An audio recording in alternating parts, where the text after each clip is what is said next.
Ladies and gentlemen, Caravan fans, welcome back to the Huddle here at Mount Carmel High School, one of my favorite places here on campus, the first being Alumni Gym. But Christos, it ain't basketball season, man. Not yet. And not yet. We're excited for that, but we've got to wrap up, what Mount Carmel is known for, the football season, right? They've had a pretty great year so far. 3 losses on the dot, but, we're trying to recover from that. We still got a shot, unlike some other teams in the Catholic League that lost last week in round 1 of the playoffs. Depending on what bracket you're in, that obviously added up to who you played round 1.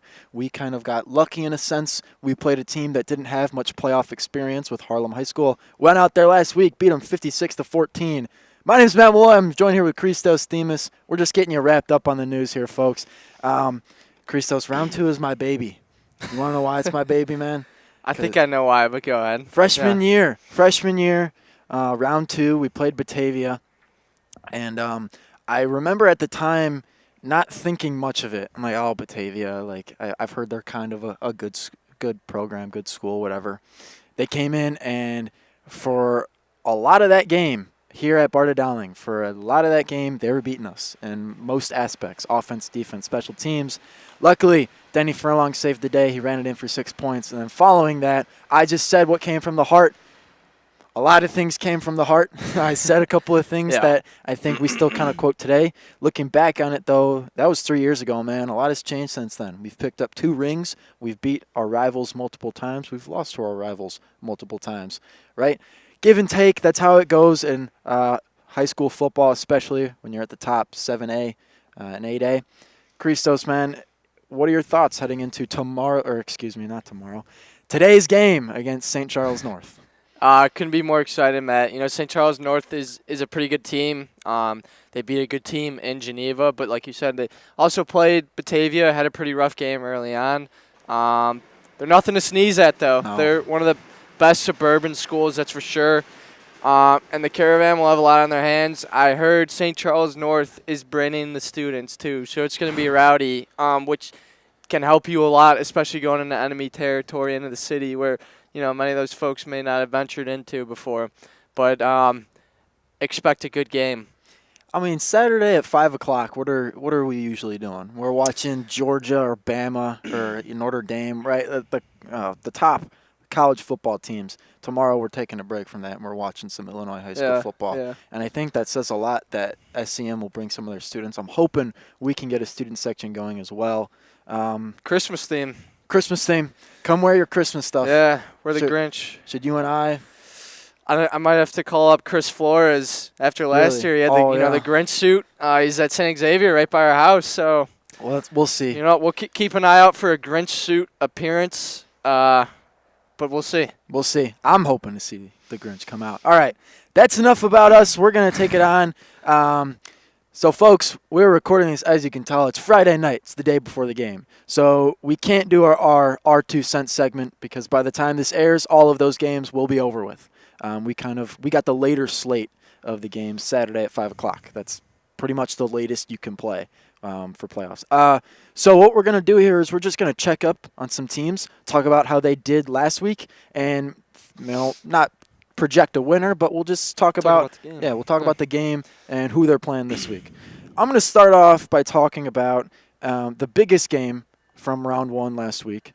It was at a very familiar place to Mount Carmel, Triton College. It's where Fenwick plays their home games. The Crusaders from Brother Rice traveled all the way out there, and it was a Catholic League matchup. Brother Rice in the CCL Blue, so they were trying to prove that they're coming from the best division in the Catholic League. They're trying to prove themselves. Unfortunately, they couldn't. The Friars were able to take over the Crusaders 12-7. Christos, I'm gonna open up the floor for you right now because there's a lot to say about this game. There's a lot to say. Brother Rice had that game. I thought they were up 7-0, I believe, to start the game. Fenwick made a field goal, late touchdown, and at the end of the game, Rice gets a takeaway. They have a chance for a 3-minute drive to possibly win the game. And instead, Rice quarterback starts scrambling, loses his pocket awareness, and just runs out the back of the end zone for a safety, which ultimately blew the game for them. Yeah. Fenwick got those 2 points. It ended up being 12-7. Weird score for sure, but I think that score is definitely very reflective of Catholic League football. Absolutely. In terms of just sometimes it can be an all-out shootout, and sometimes it can just be defensive juggernauts. Yeah. And it was the latter of those two that night. I'll say Week 9, Round 1, and Round 2. Those games are hit or miss. Oh, yeah. Because Week 9, you're playing usually a conference or division rival or opponent to kind of sum up the regular season, and one team's going to come out with a really impressive win. Round 1, those games are hit or miss, obviously, because, it'll be the 1 seed playing the 16 or the 32, and that's just how the bracket is set up. Sometimes you get games like this, though, where it's very good football, a lot of talent on the field. Round 1, early on in the playoffs, somebody's got to go home. Fenwick sends the Crusaders home, and this week they're looking to send Downers Grove North home, the team that the Caravan beat last year in the state championship. They put up a fight, but they weren't able to get a ring like we were.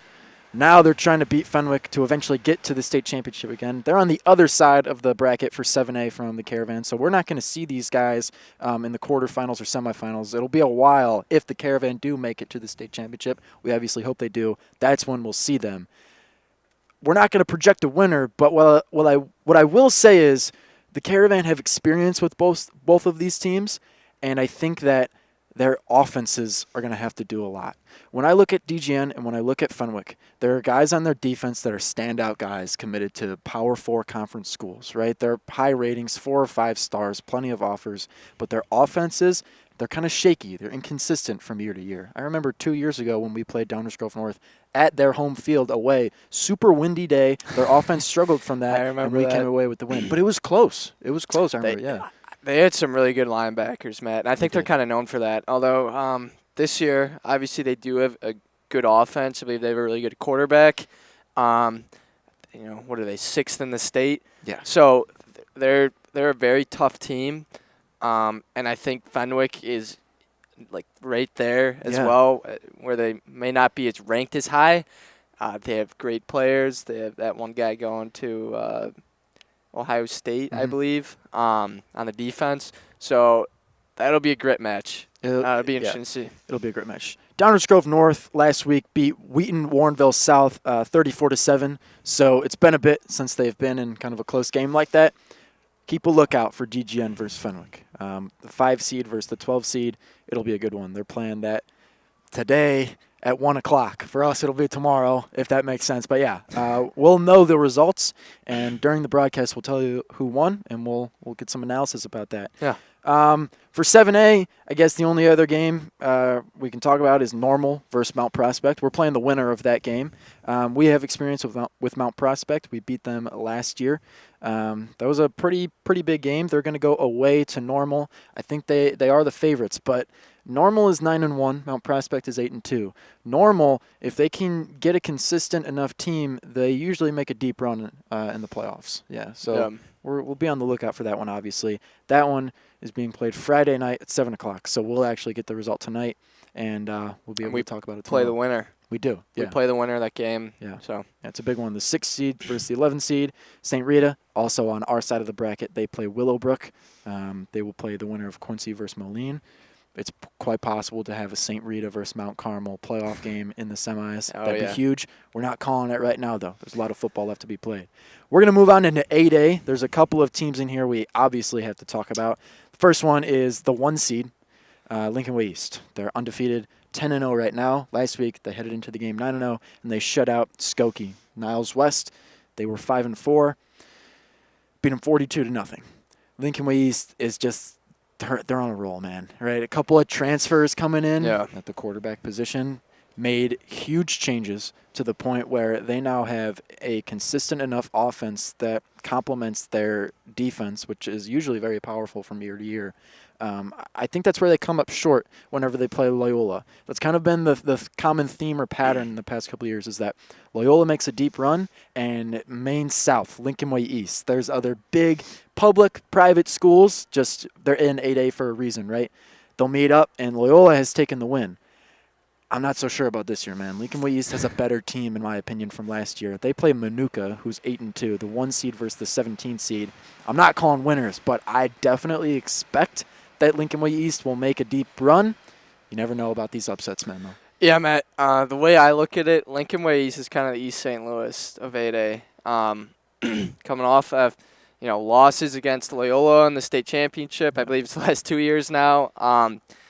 All they have is revenge in their minds right now. Undefeated, and they're just going to keep steamrolling.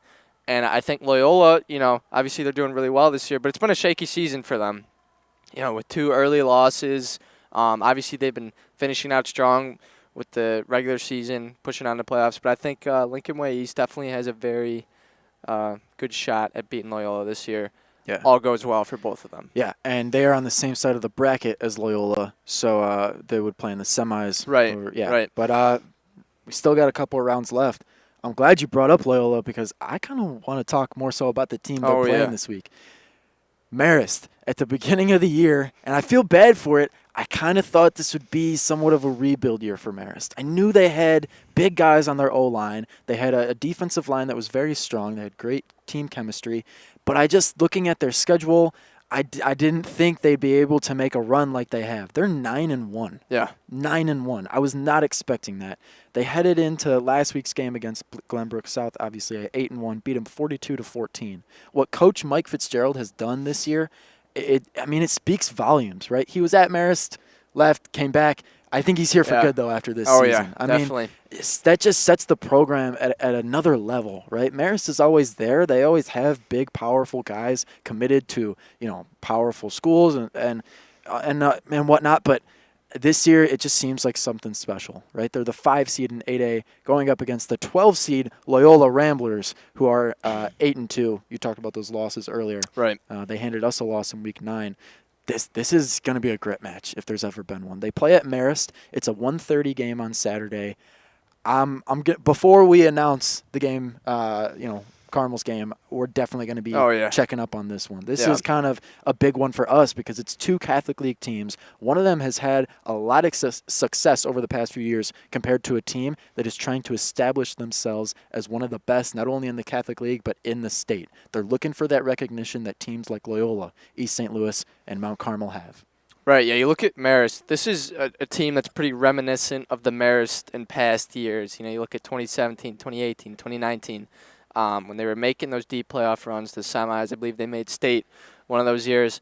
This is a strong Marist team. They got a really good offensive line. A lot of neighborhood guys that we know. I'm pulling for Marist. It's a South Side team. Yeah. Got to go for those guys. And I think it's doable for them. I think Loyola in their mind, they think that Marist just going to roll over for them. That Marist atmosphere can get pretty rowdy. I'll say that. Yeah. I don't like to admit that, but they can give you a run for your money in terms of their student section and their environment. So I think that's going to have a huge impact actually on the game. I'll say Red and White Stadium. I never want to go there again. And that's nothing against Marist. That's actually probably that's more a compliment. So, yeah. Our freshman year, we had an away game there. I can't remember exactly what week. It was around the middle of the season. All right, it's in October. Yeah, and we go out there. It's a back-and-forth game, punt, touchdown. It's very close. And then all of a sudden, Mother Nature, downpour. Everybody goes to their cars. They pause the game. Luckily, Carmel comes back out and handles it very well. Yeah. Roll off a couple of scores and come away with the win. Yeah.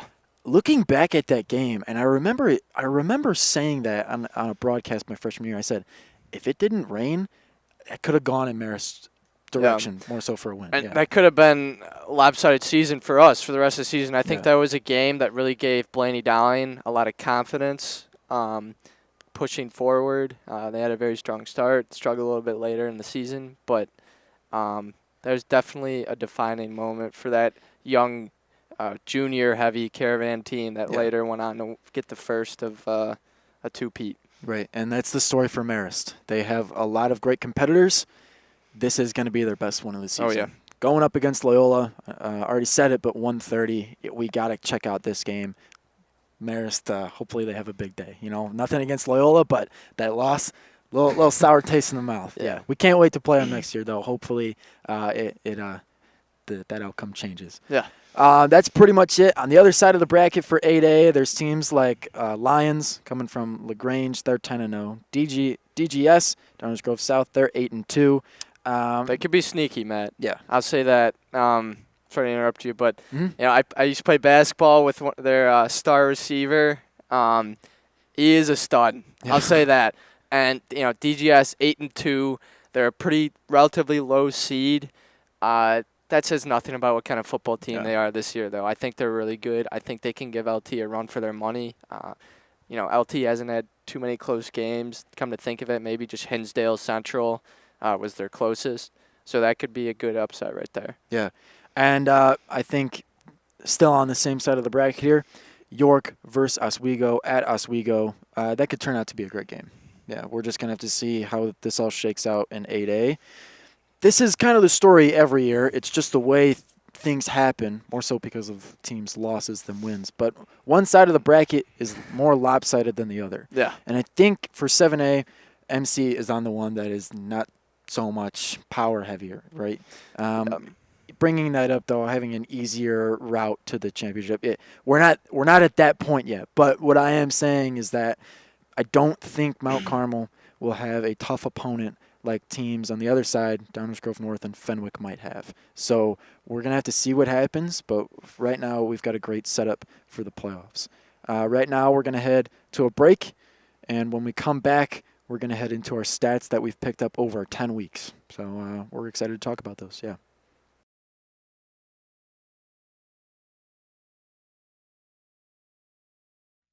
Caravan.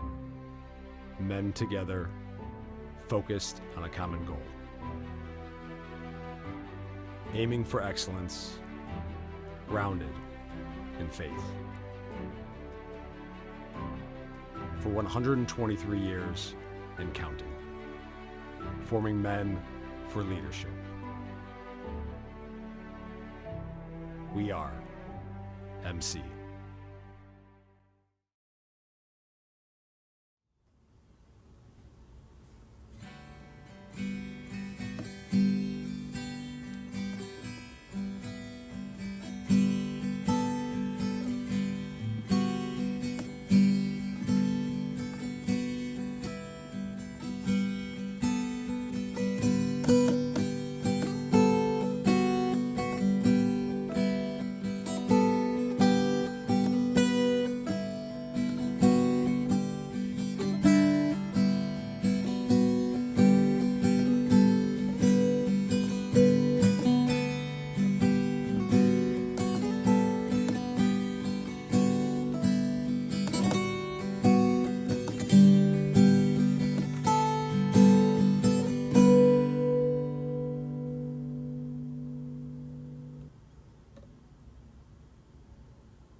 Christos, I got a hot take. Daylight savings time. Who came up with this? It's dark. It's 5 o'clock and it's already pitch black. Luckily, we have lights though. Thank you to Mr. Proberg from the documentary team for handing them off. I'm appreciative of that. Proberg, yeah, he's a big help to the He is. media group, big support. So very appreciative of all his efforts. Yeah, lot of lights. But let me talk about lights, man. Saturday Night Lights is what we've got tomorrow. All We've the got lights. a Saturday showdown, November 9th. It's crazy to believe it's been this long. It feels like yesterday we were sweating with the suits on for the Hun game. We're not so much at that point anymore. And as it gets colder, the competition gets tougher. Games get more tense, right? And that's not so much about the weather. That's the way the bracket's set up. The farther you move on, the better teams you're going to play. And I think we're already starting to see it. We're already starting to see that staircase kind of create itself. Going from Harlem to St. Charles North, how we play against this team is going to matter. It's important, right? We can't come away with just a one-score lead. That's going to show warning signs for the future for these later rounds if we do come out with a win. Gotta win it. Hopefully we do. Nah. St. Charles North, before we get into these stats, they have one loss on the season. That's to Batavia. I know we already talked about it, but the way Carmel plays against St. Charles North determines how we play the rest of the season because we know how we play against Batavia. We win at all costs. We beat the Bulldogs. That's just, basically what we've been known for the past 3 years because of how much we've played them, right? If we got to play very well against the North Stars tomorrow. But right now we're going to take a deep look into our own roster and who you should look out for tonight's game. Folks, North Stars are 9-1. The Caravan is 7-3. Not much else to say. We've already ran over it. It's going to be a Saturday showdown, though, a 5 o'clock kickoff.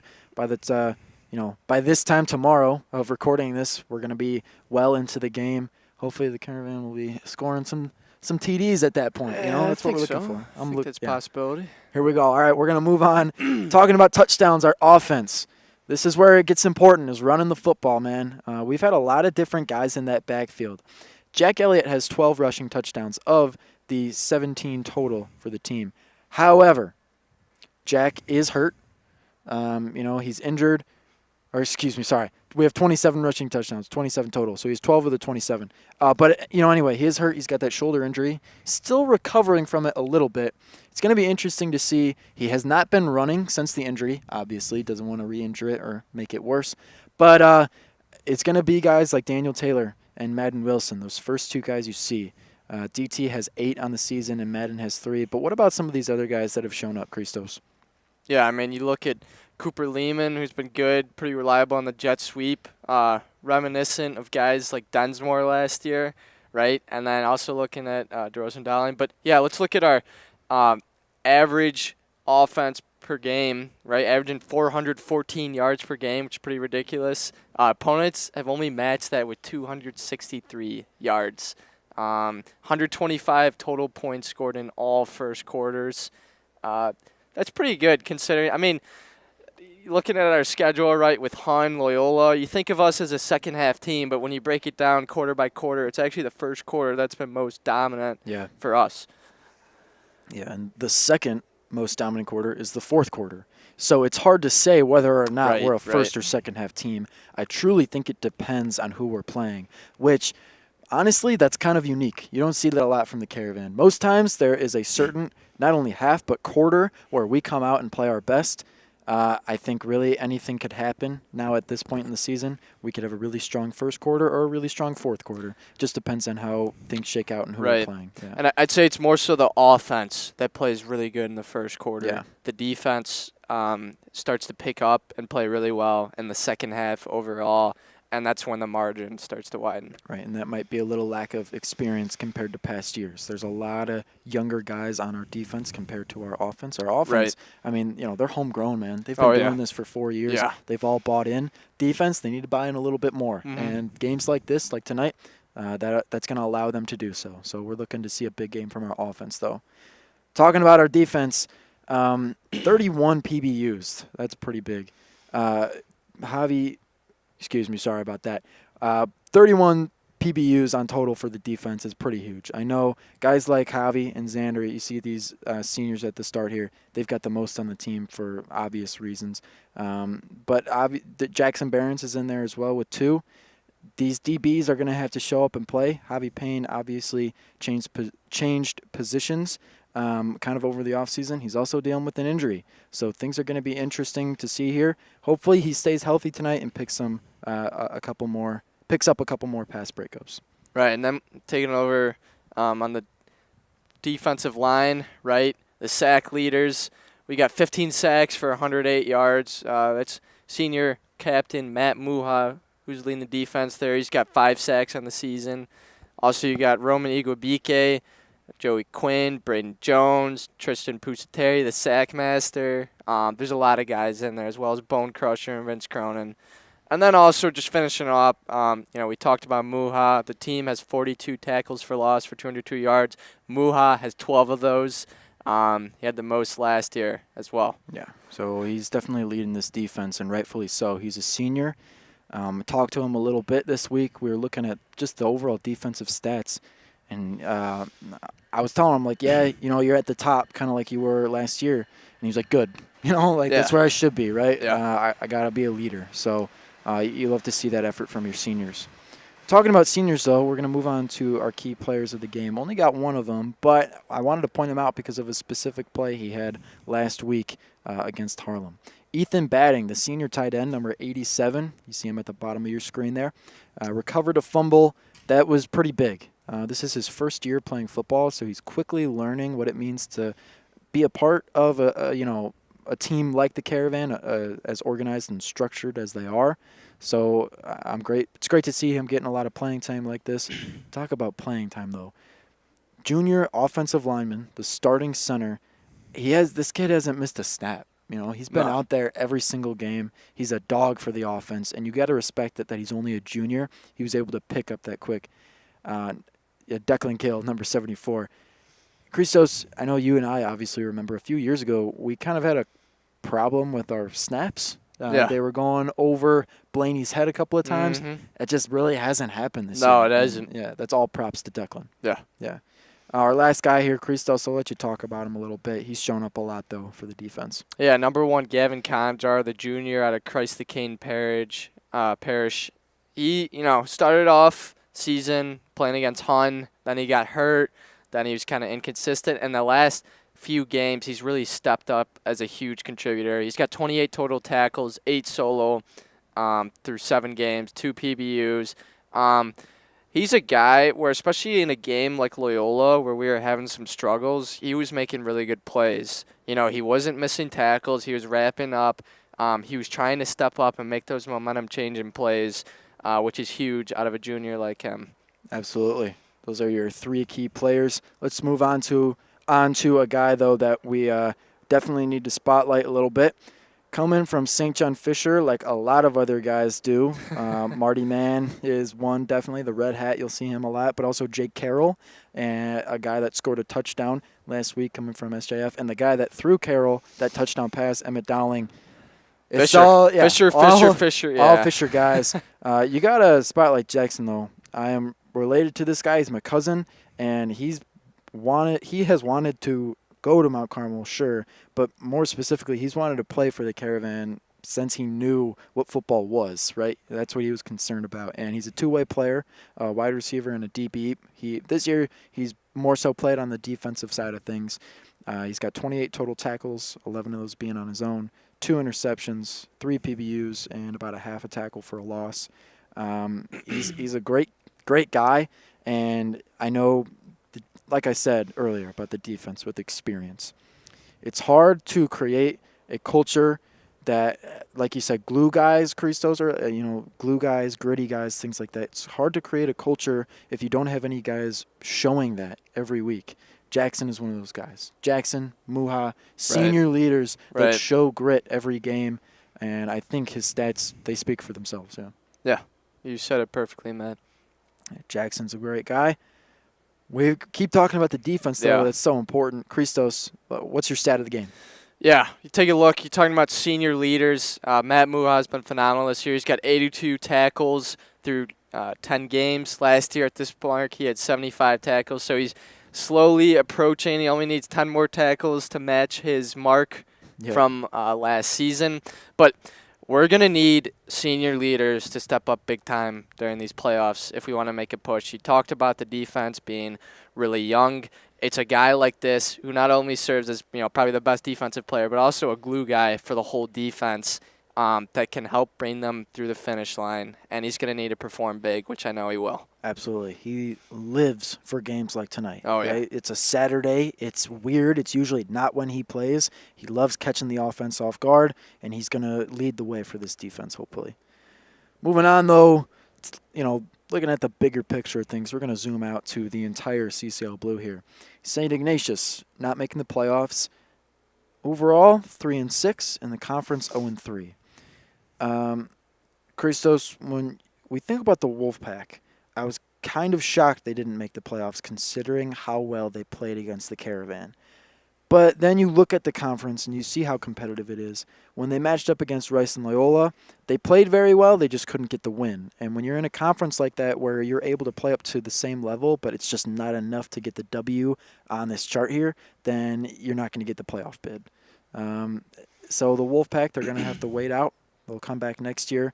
We don't know if they'll still be in the blue. They might be in a different division. That's usually how things go, how the cookie crumbles. But Loyola sits atop the CCL Blue, and Rice is second. They're past Carmel, most notably because of that win. It's right. Yeah, talking to Mr. Proberg, I know we thanked him earlier, but he said in certain ways that Loyola game, right, when we play them each year, it's become bigger than a state championship, right? In terms of how much it means to the people at both schools. Mount Carmel is 1-2 in the conference, yet they still have a chance to go pick up another state championship. That says a lot about how competitive it is in the CCL Blue. Yeah, Matt, you hit the nail right on the head there. But I was thinking back to week 1, 2, maybe even 3, where Ignatius was actually top of the Catholic League before CCL Blue played. CCL Blue play started, and they were undefeated. And Carmel, Rice, Loyola all had a loss, but now things are very different late in the season. Rice unfortunately lost to Fenwick in a really close game. But you're exactly right. That Loyola game is so hyped up every year, and it's almost always presents itself as the biggest game of the year as well. Yeah, definitely. That's all for the CCL Blue, though. Really, now these teams are just going their separate ways because Brother Rice can no longer play Mount Carmel in 7A as they lost, and Carmel and Loyola can't play because of the difference in brackets and divisions and classes, and Ignatius, they're sitting it out. So that's really it for play this year. But to wrap it up, it was an interesting year for sure, I think, for all 4 of these teams. Ignatius led, like you said, the first 3 weeks, and now this looks a little more like it has in past years, with Loyola sitting atop 3-0 in the conference, still having those 2 losses overall, but those are you can dissect those and look at those, and they bounce back from them in weeks past. So that's all for the CCL Blue. Moving on, though, we keep talking about the future. Let's take a look at it on paper. Round 2 tonight, 5 o'clock kickoff. If we beat St. Charles North, we will play next week, either Friday or Saturday. If we win that game, we play the winner of Normal Community versus Mount Prospect. We will move on to the semifinals and then the state championship. That's how it goes. We go through this process every year, but we look ahead to see who we might play. And I think this year we have a great shot at making that 4 o'clock kickoff on November 30th. Yeah. Game by game, Matt. Right. Got to win this first one. Right. So we'll see. Eyes are on the kickoff tonight. We are looking to beat the North Stars. Folks, that's been it from the Caravan Media Group. This pregame show is presented to you by members of CBN and CMG. We're going to take it back to the desk, though. Christos, we gotta bring it up, man. Right? I might shed some tears right now. No, All right, bro. I'm kidding. It's heart. Like, what'd you call it? Heartfelt? It's interesting to say the least, but it's pretty weird. It's pretty weird. 3 years on the broadcast together. This could be our last broadcast. Most likely will. Not gonna try and think about it, and just gonna try and get this dub. But it's definitely something to think about. Right. Pretty much everybody we talk to just says, treat every game like it's the same. But it's so hard to do that because it's hard to treat the Loyola game and how big it is compared to other ones. And this one is pretty personal for us. Christos, thanks for hopping on as a sophomore, man. Thanks for inviting me, man. Of course. One beer without you. Leonard and Palma. And people behind the camera, don't forget about them. Yeah, Miss Menke as well. Thank you for sticking out here. It's 5:20, but it's pitch black and the moon is out, and we got to go home. Caravan fans, coming up a huge round 2 game. We can't wait for it. Hopefully the Caravan beat the North Stars. We've got coverage of it all night long. Thanks for tuning in to this pregame show, though. Might be the last one of the year. I don't know, man. That's all I got to say. Have a great time watching tonight's game. And if you don't tune in to the end, good night, Chicago.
for this day. Lord, we thank you for this day.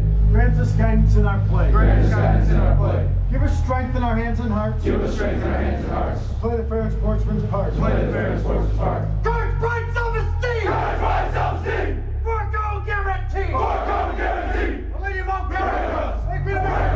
One chance for the world, one hope can save us now. Our time for history. The miracle on 64th Street has indeed come true. Brave hearts will win the day. Run strong all the way.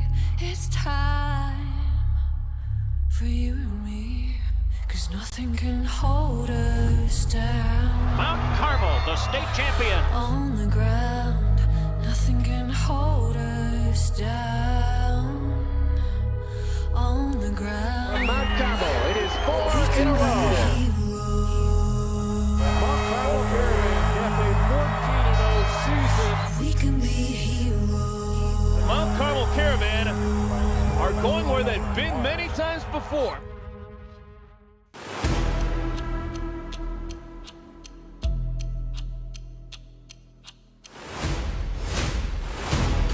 This is the moment of a lifetime.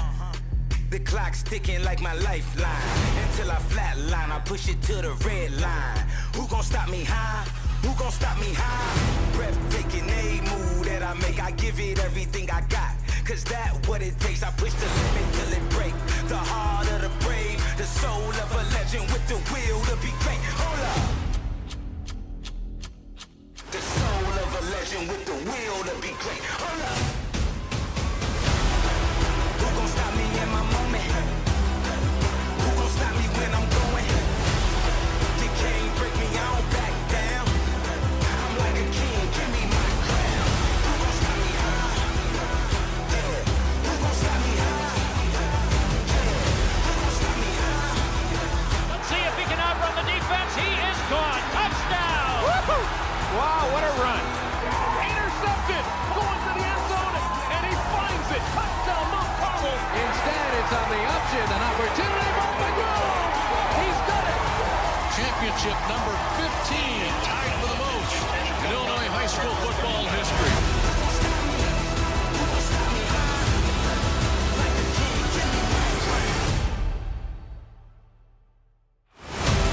Mount Carmel has done it. Again and again and again.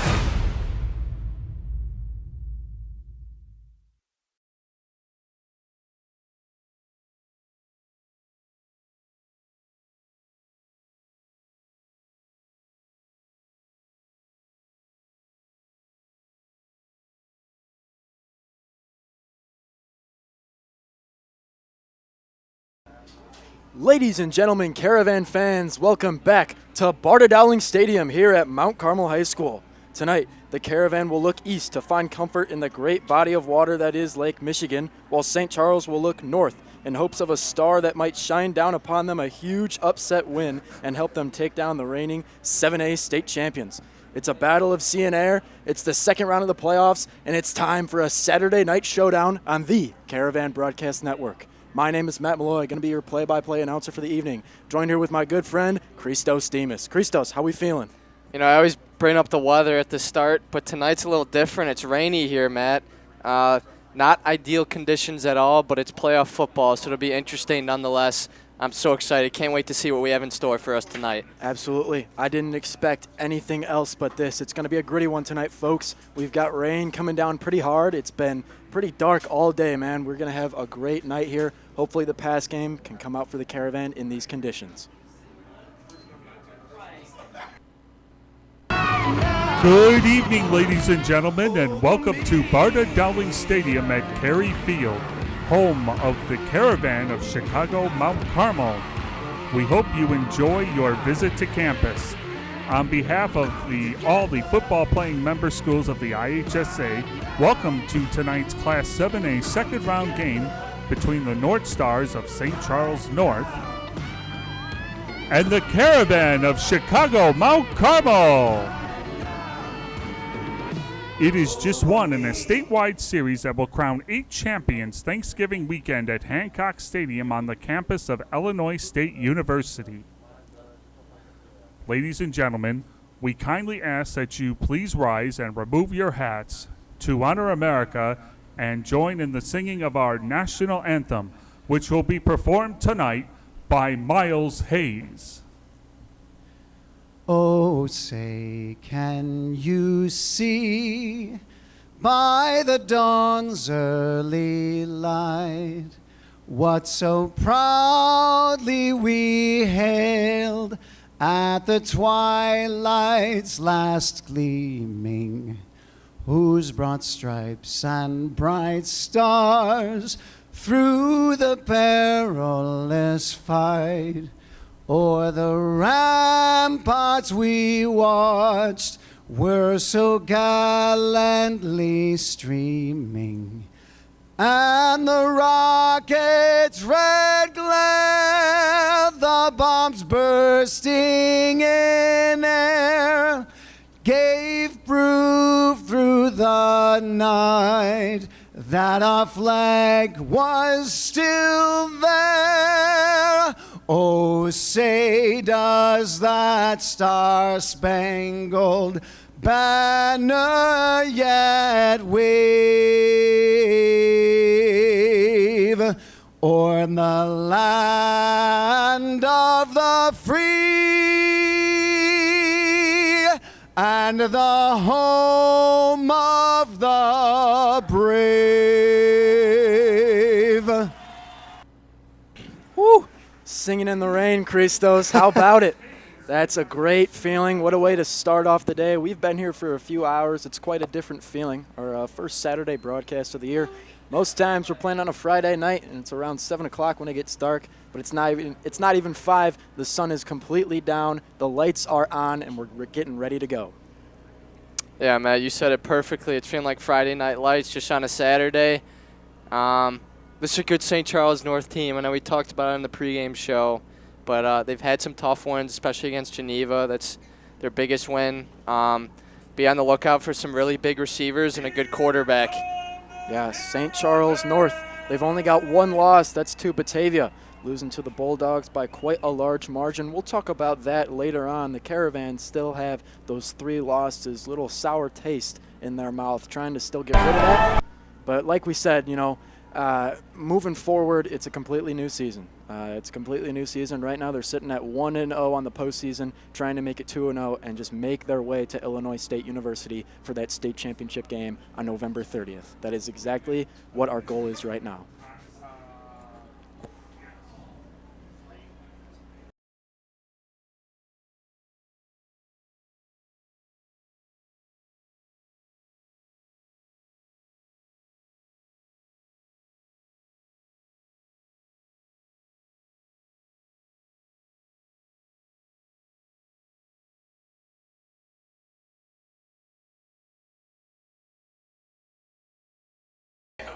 St. Charles North win the coin toss. They're going to defer to the second half, though. Caravan will take it to start here. We've got Quentin Burrell back there. He's got the most returns on the season off of these kickoffs. Christos, we've got to bring it up each time we talk about it, though. These opening, a lot of these openings haven't gone our way offensively. Sometimes we, don't receive the opening kick. Sometimes we mess up on the first play of the game. Hopefully, we can get it going right here, though. Off of the kick. Going towards Burrell, but a little too far. Going to go out of the back of the end zone. Touchback. Jack Elliott will take over to start. Matt, that was a boot there. Yeah. That's something I just found out. This kicker's got a leg, that's for sure. It goes even past the end zone there. Not something you see too much in high school football, so we'll keep that in mind for field goal situations later on in the game. Definitely. I think we should mention number 77, Lucas Tenbrook. He is the O-lineman and place kicker for the North Stars. He stands at 6'6", 225 pounds, only a junior.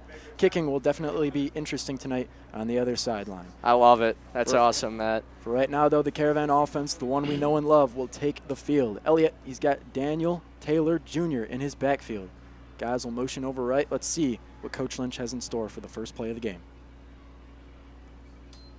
Going to take it, fakes the handoff, pass complete to Quentin Burrell. Runs out of bounds just at about the 35-yard line, maybe before. Yep, at the 34 is where they're going to spot it. That's a great way to start the game, and it's usually how we start the game, Christos. Yeah, Matt, you know, I remember looking back at that Loyola game, that's exactly how we started, right out to that right side to Q. If we just keep that up throughout the games, we don't need those long Hail Mary passes, those 40, 50-yard passes. You just need easy passes that you can connect together, web together for a big drive. Exactly. Caravan averaged 8.8 yards per pass. And that play right there definitely helped out. This run, though, doesn't. Going to be a loss of about 2 yards. So 1st and 10 turns into 2nd and 12 pretty quickly. Christo, something we should mention is that St. Charles North, they've got a lot of great specialty players, but their line, both O and D, is maybe where they fall short in some of their games. Yeah, Matt, you know, talking to the guys, especially the offensive line is where we're going to be able to exploit it. You know, with guys like Braden and Joey Quinn. We'll see here. They played pretty well on that play. It's going to be a pass here. Let's see, 5 wide, nobody in the backfield. Motion over Xander Gorman. Designed run for Elliott. Not something we usually see because of that shoulder injury on his right side. And in fact, he got hit right about that area, but I like it. You're going to need it. Yeah, it's risky, it's aggressive. It's exactly what you want to see from your starting quarterback. Yeah, you know, just talking to Jack this week, that's one thing he brought up is that they need to do more is just run, whether it's him or DT or Madden. They need to run the ball consistently in this game in order to keep control. Here we go. We see an even lineup for the D-line. Doesn't matter, though. It's a pass. Going to be incomplete, though. Intended receiver number 14, Jake Cozy. Well, if you're St. Charles North, that's exactly how you want to start this game on defense.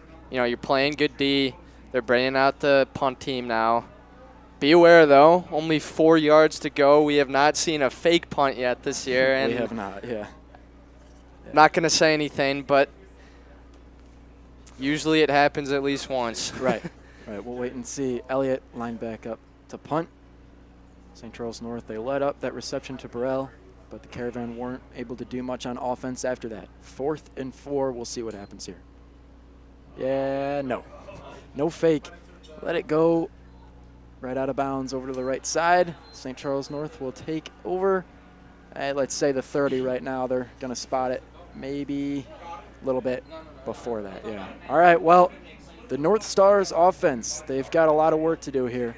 If they can score first, that would be pretty interesting because, Christos, while the Caravan do have the most amount of points overall, they've scored the most in the first quarter out of all 4 quarters. However, I would say that our defense, MC's defense, they take a little bit to get warmed up. It's usually around the 3rd quarter where you start seeing them come up on big plays and force the other team to punt the ball. That's exactly right, Matt. If you want to win this game, the defense is going to have to play exceptionally well in this first half. So guys like Matt Muhar are going to have to string together, all the guys, be that glue guy that we were talking about. Yeah. You see him already directing traffic here. See what happens. Glue guys like this, we talked a lot about them on the pregame show because in the playoffs, they're the most important ones on the field. Excuse me. Here we go. Ethan Plum, number 10 quarterback, going to come out here. Let's talk about Plum a little bit. I know that play didn't go his way. That was a huge play by the Caravan defense. You see number 97, Joey Quinn. Yeah, he's getting held on to there, too, exceptionally play. But go on, Matt. Yeah, Ethan Plum, school record, had 7 touchdowns last week against Rolling Meadows, 7 of them. 4 came in the first half. 3 of those touchdowns were thrown to number 6, Keaton Reinke. He is listed as a wide receiver and athlete. So he's the most athletic one on the team. We got to be on the lookout for him. See him lined up there on the bottom of the screen to the left side of Plum. Plum, he's going to try and pass this one again. Yeah, he's got a quick arm. He's got a quick arm, Christos. We're going to have to keep a lookout for him. He throws it very quickly. Number 77 on the O-line, Lucas Tenbrock, is out there. He had the opening kickoff. Now he's back out there on the field. So I think they're stringing together something here, Christos. They've got a very important season here. They're trying to establish themselves as a very good team in the Duquesne Conference, and they're trying to put themselves in the tier that Carmel is in, if you know what I mean. Muha is there. Late hit on Plum. It wasn't late. It was right there. But, yeah, it was close. He got him, though. That's going to get in his head now. Definitely. We'll see. You got to keep doing that all night. Yeah. Just want to bring up, you're talking about kickers early on. Let's give a quick shout-out to our alum at UW Whitewater, Louis Chiappetto. He's watching the game. Big supporter of the media group. Shout out to Lou, man. Plum, they're going to go for it on 4th and 2. Okay. Maybe not. They go back to the punt formation. No, they're going to fake it. And it's a complete. They convert on 4th and 2. That is very, very big for St. Charles North. They could have just given the ball to the Caravan right there. Instead, they're going to keep MC's defense out here for a little bit more. Well, there's a first down, Matt. Very hardly fought for, but they got it. Be a tough one here. Let's see. I'm looking. Yeah, we're going to need some more guys, though, like Conjar as well to have another big game here. There's 4 receivers lined up on the left side there. They go right, though. Yeah. And they're going to keep doing that. They use the hashes to their advantage. Looking back at film this past week, especially against Rolling Meadows, a team that has not seen the same amount of success that SCN has. They use their side of the field, their sideline to their advantage. And they're going to go the exact same way again. Not a first down, but still a great run there by Plum. Good effort there by Joey Quinn. Probably saved us there from getting the first down. Got his foot on the tackle there. Quinn's got 40 tackles on there. He's been very consistent with this pressure, especially in compliment to Braden Jones. Plum gonna hand it off for the first time tonight. All we've seen is passes. This time, just gonna hand it off right up the middle. Hit the gap, and now they're just back in another 4th down situation. That was Muha and Bone Crusher on the tackle there. Yeah, now another 4th down. It's going to be vital. Let's see. They're lined up to go for it. We'll see if they drop back to punt it. Now a timeout will be taken, and we'll hand it downfield to one of the Damon brothers we've got down there. He'll give you a little recap of what we've got going on.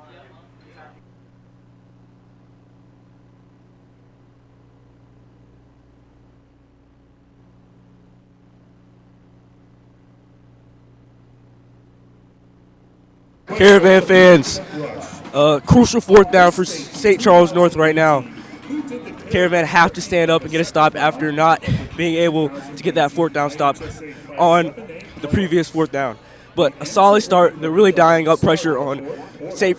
Charles North quarterback, Ethan Plum. Let's see what happens on this 4th down. All right, thanks, Bryce. A little recap there. Yep. We'll be getting you those all night long because our perspective of the game up here is a whole lot different than what they have down on the sideline. So we'll keep seeing what's going on. We'll keep checking up with them, especially at halftime. They've got a little bit of a longer segment than the one you just saw. All right, back to business, though. It's 4th and 2, the exact same down and distance they had on their end and their own territory just moments ago. They were able to convert on that from a throw by Plum. Pick up that reception. We'll see if they can do it again, though. They are lined up to go for it. See Ranke all the way lined up to the left as the ex-receiver. Are they going to go for him? Yes, they do. In his hands, that's a first down and plenty more.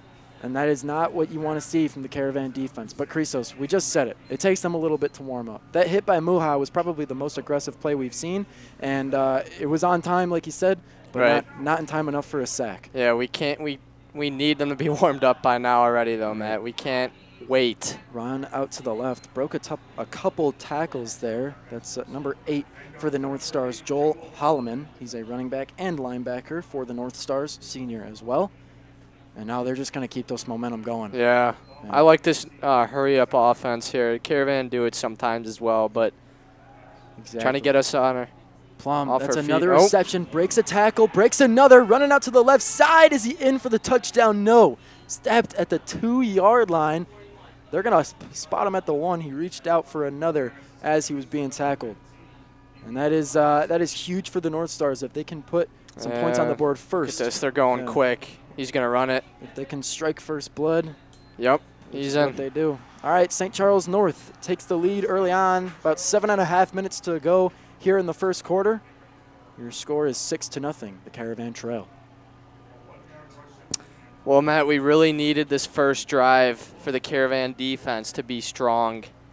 Those 2 4th downs were crucial, too, for St. Charles North. You got to stop them on 4th. I can only imagine what defensive coordinator Coach Dan O'Brien is, saying to the guys right now. I don't know what's happening on the field right now. We'll talk about that later. Yep. But Coach OB has got to be getting these guys ready to go. We'll head it down to the reps, though. PAT. Oh, maybe not. We'll check up on the body pack. But there was a flag on the field. We'll see what's going on later. They're just going to kick the extra point right now. But, yeah, Coach OB will be talking to you guys. I don't know what's happening. There's a light shining from St. Charles North's stands. Dead ball. Encroachment defense. Half the distance. Okay, but that... Christos, I thought this penalty was going to be, delay a game because of the lights coming from over there, but I don't think it's that. It's encroachment. No, it's nothing right? Yeah, I've been watching. They keep jumping. They keep, yeah. So that's half the distance yet again. Now you want to start. You got to stop this here, though, Matt. Get some momentum going in the offensive end. Hopefully they don't jump again. Yeah, I was a little confused by that. I thought something else was happening, but it was all on the field. All right, well, 8-0. They go for 2 and get it. Caravan offense will have to come back out here and match them. It's playoff football. They came to play. Pretty long drive on a Saturday. They are not backing down against the reigning state champions because, honestly, they don't see them at that level, right? They're not putting anybody on a pedestal. The North Stars, they're ready, man. They look prepared, especially their offense. Their defense had a couple plays where they let up a catch or two, maybe let a run go too far, but their offense was on fire. They were all on the same page, and that's what we want to see from our own offense. Coming up right now, another kickoff there.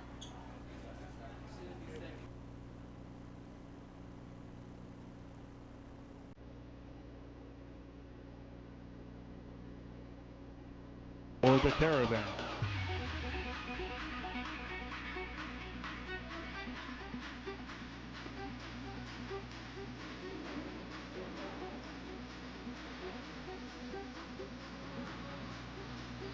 All right, 7.5 minutes to go here. 8-0 is your score, folks. Music fades out, and so does this ball off the tee. Caravan will just come back with a touchback. All right, Christos. Caravan average about 9 yards per pass and 5.5 yards per run.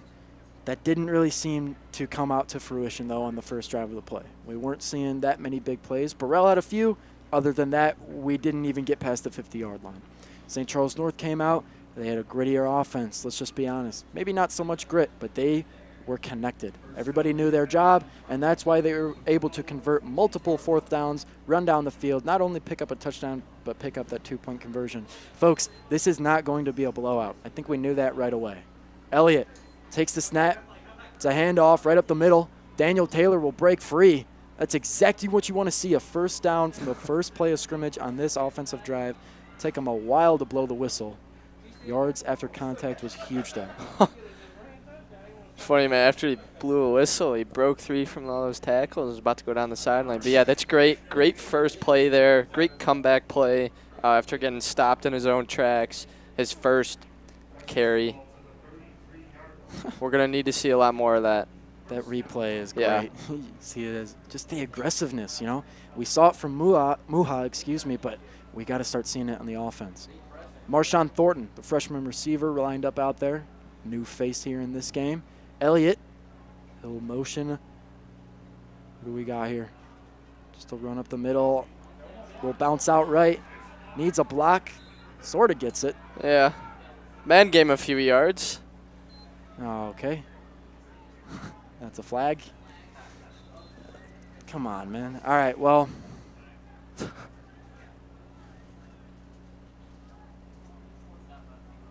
And number 78. But never mind. Oh, it's Tommy. Yeah. Number 53, Tommy LaBelle, will come out to play for the Caravan after that flag. So the Caravan will move back. That's a minute off the clock since St. Charles North has scored. I know time isn't really of the essence here, but it's still important to see how much time we eat away at here with the ball. We got to be quick, man. We got to be running down the field, throwing it, because I'll be honest, we've played defenses tougher. Dead ball. Personal foul offense, number 52. Late hit out of bounds. That's a 15-yard penalty. Second out. Jeez, man, you can hear the wind. Yeah, you can. Well, man, it's penalties like this that are just not helpful at all. We really haven't had a penalty situation this whole year. There's been games where there's been more than usual, but Definitely better than most years, and this is just not a good start Yeah, in terms of discipline. No, you're exactly right, Christos. And discipline is honestly the #1 thing yeah. you need in the playoffs. You got to be disciplined. You got to be aggressive too, but there's a fine line between them. Elliott will have Taylor line up right behind him. DT gets the ball, sure thing. Breaks a man. There's 2 guys, bring them down. They're going to need about 4, though. There's a flag on the play. But this is against the Caravan. That'll push him back even further. Hopefully it's not, though, because that was a first down if it is against SCN. Yeah. Let's take a look at what they got here. Another great play from Daniel, though. Definitely. He showed up ready. DT and Madden Wilson, they've been the top 2 guys in the running back room. However, this will be a flag against the Caravan. We'll get the call right now. Holding offense, number 27. 10 yards from the spot of the foul. Repeat. Second down. Well, I'll be honest, that's not something we usually see from Xander Gorman, but sometimes in a play like that where a lot of guys get wrapped up downfield, it can happen. All right, well, it's 2nd and 16 we've got marked down here. Looks to be only about 12 from where they've spotted it, though. We'll see. Yeah, 2nd and 12. 12. They fixed it. Elliott, DT in the backfield, Burrell outright, and Twins left as well. I wouldn't be shocked if they pass the ball. Never mind, DT up the middle, gets tripped up right away. And you know what? It's another decent run. Definitely. Yeah, if it ain't broke, don't fix it. You say that every week, but I mean, it's true. If DT's playing well, just keep giving him the ball. We'll probably see a pass here, though, on 3rd and 7. All right. The last thing you wanted there was to have 3rd and 12, because if that turns into a 4th and 5 or a 4th and 7, there's a fine line between trying to fake the punt, go for it, or just give it back to the North Stars, which is the last thing we want to do. We want to control the football, and right now a first down would do just that. Elliott trips left. Nobody stacked, though. Looking for a pass. No man open. There's pressure in the backfield, so he runs free, gets past the 50. That's a first down and more. And I think every single person on the field just tackled him. All right. I think he hurt a guy. He did. He did. Okay. Well, that's the kind of runner that Jack is. Yeah, number 55, Declan Smith, is running off the field. He's something going on there. Hope he's all right, but that's very aggressive run from Jack. So the run game, we were talking about it. That's one of the keys for the game. It's helping out a lot right now. Here we go. All right. We've got another first down, the first one in North Star territory. Elliott sets his offense. Same formation we just ran. It's that hurry-up offense we love. DT, it's more than enough there. Might run it again. We'll see. Nick Lewanski is back out there. Number 52, the right tackle. That flag against him was interesting. Hopefully he can come back and lead, though, on this second offensive drive of the game. Elliott alone in his backfield, 5 wide on the right hash. Motions over Gorman. He'll come in for the block because this is a designed run. That's enough for a first down. They just got to keep moving. Yeah. Right? It might not be pretty with these designed runs. You might miss a block or two, but if you can just keep moving on at your own pace, mind you, hopefully we can get into the red zone and have a shot to score. I'll tell you what, this drive, the Caravan offense, this has been the most confident and most in control they've been in recent memory here at Bartadallen, I think. Right. Yeah, they're in total control right now with this run game. This is how they looked last week out at Harlem. You know? Yeah. But like you said, playing at home, you got to be confident. Talking about it, here's Elliott again on another run. Goes out of bounds. We're getting a sign. All right. I don't think we that's saw great. it. Yeah. I don't think we saw it because of the angle, but I think he took a pretty big hit. Got the first down. Got it more. So this is looking – I feel like we're back in the 90s here, Matt. Just running the ball. I don't mind it. Yeah, you know? I like it. I think you and I watched a little bit of that 1999 state championship game. Oh, That's yeah, all we they did. That's all they did. Check out the next issue of The Merchant, folks. It'll be coming out soon. Elliott drops back. There's pressure. I don't know. Oh, where are you going? I don't know what that was. Catch is good at about the 10-yard line. We're going to need to look at that again. Yeah. There's a flag. I don't. What? All right. I don't got anything to say, Cruz, though. Yeah. It'll be taken back, unfortunately, holding, but I think that replay speaks for itself. Yeah, we're close. We're getting there. Hold offense. Number 76. 10 yards from the previous repeat. First out. It's windy down there, and we knew it was going to be coming right off the lake. We've got a lot of rain. I think it's died down, though. Not much it coming has. down. Maybe It's good. Yeah, it's good for us, right? Because we've got the ball. Hopefully we can get a couple passes in. Running it is definitely what we've seen, though, on this drive, Christos. Like you said, it's like the 90s. All right, we're back first. And however much Forrest Gump ran, that's a lot of yards, Christos. 20 to be exact. We've got a long way to go, though, folks. Elliott takes a snap.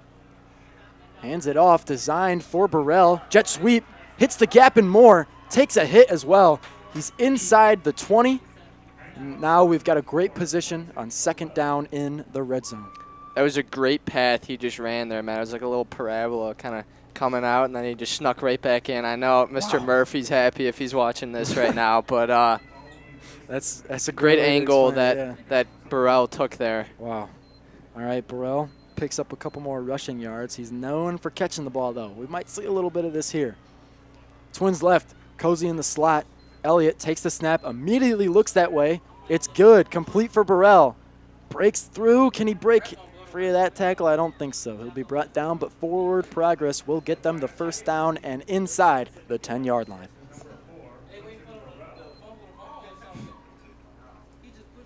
All right.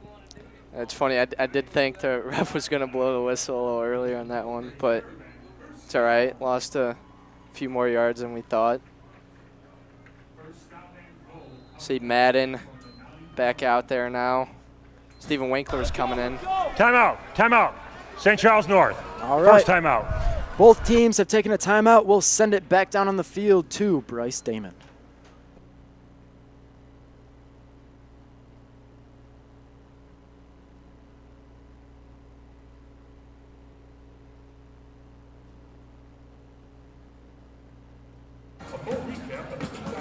The Caravan right now in red zone position, trying to get a touchdown, trying to answer St. Charles North drive, but they've been marred by penalties in this drive. They have to cut down on the mistakes, be more disciplined, and hopefully they will have a chance to score on this possession. Jack Elliott's been doing some great things with the football, and I think that we're going to be able to score on this possession. Let's see what happens. You know what, Christos? We just talked about it. Look at that shot. Ooh. Got in my right for a little bit. Sweet home Chicago, Matt. I love it. That's what we're going to play on the ride home, hopefully with a W. But Bryce just talked about discipline, and it's like he's reading our minds, or we're reading his or something, because we both just said the same thing, that discipline is super important in a round 2 playoff game, but just the playoffs overall. Throughout the course of 5 weeks, 5 games, you got to be disciplined. This is the time of year where you got to strap down, you got to be aggressive, and you got to cut out those mistakes. Like Bryce said, you have to keep yourself and your teammates disciplined. Yeah, you're exactly right, Matt. Coaches are definitely talking it over on the sidelines. It's early, though. It's something that they can fix as the game goes on, which is good. You got to stop it now. Right. There's 2 minutes left in the first quarter, so plenty of football left to play. The North Stars are up 8-0 right now. When we come back, the Caravan will have a shot to tie that. Mount Carmel will host another open house this fall. Join us on Sunday, November 17th to tour our facilities, meet our students, and learn more about the incredible brotherhood of the Caravan. Register at www.mchs.org/visitmc.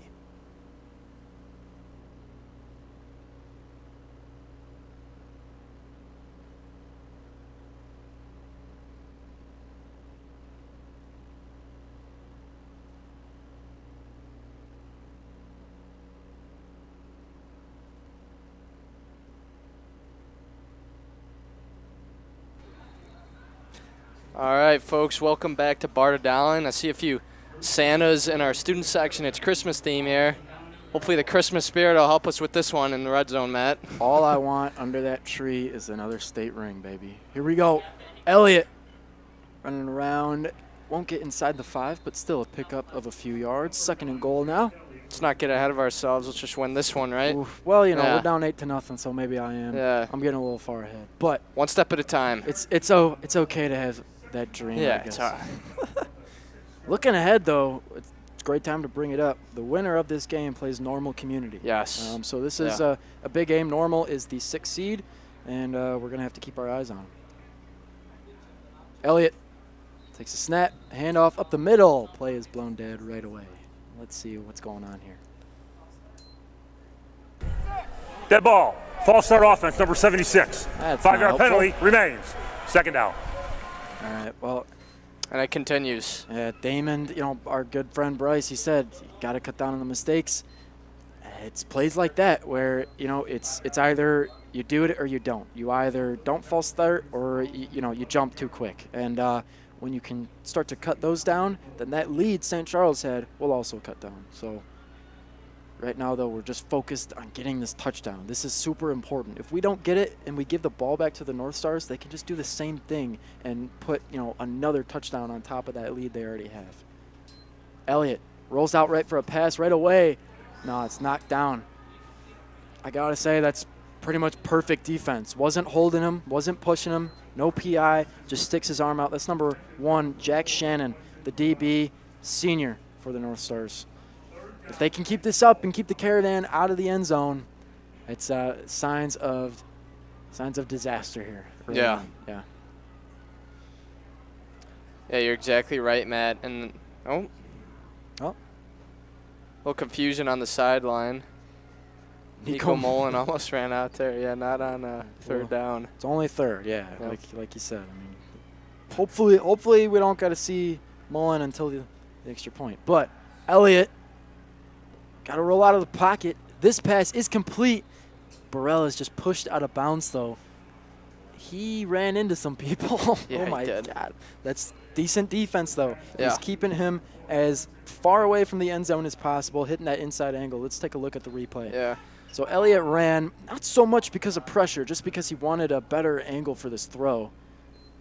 He just kind of I want to look at that. If you paid attention to that replay, you'd see number 74, Declan Gill, working his heart out on that block there. Great blocking by Gill. God, yeah. Really gave Jack a lot of time on that throw. He was one of our key players of the game. And when it comes to O-linemen, the less you hear about them, the better they're doing. As sad as that is. But, yeah. I mean, Timeout. Timeout. Mount Carmel, 2nd timeout. All right. Well, that's the 2nd timeout we've used this half. Let's see what Bryce has to say down on the field.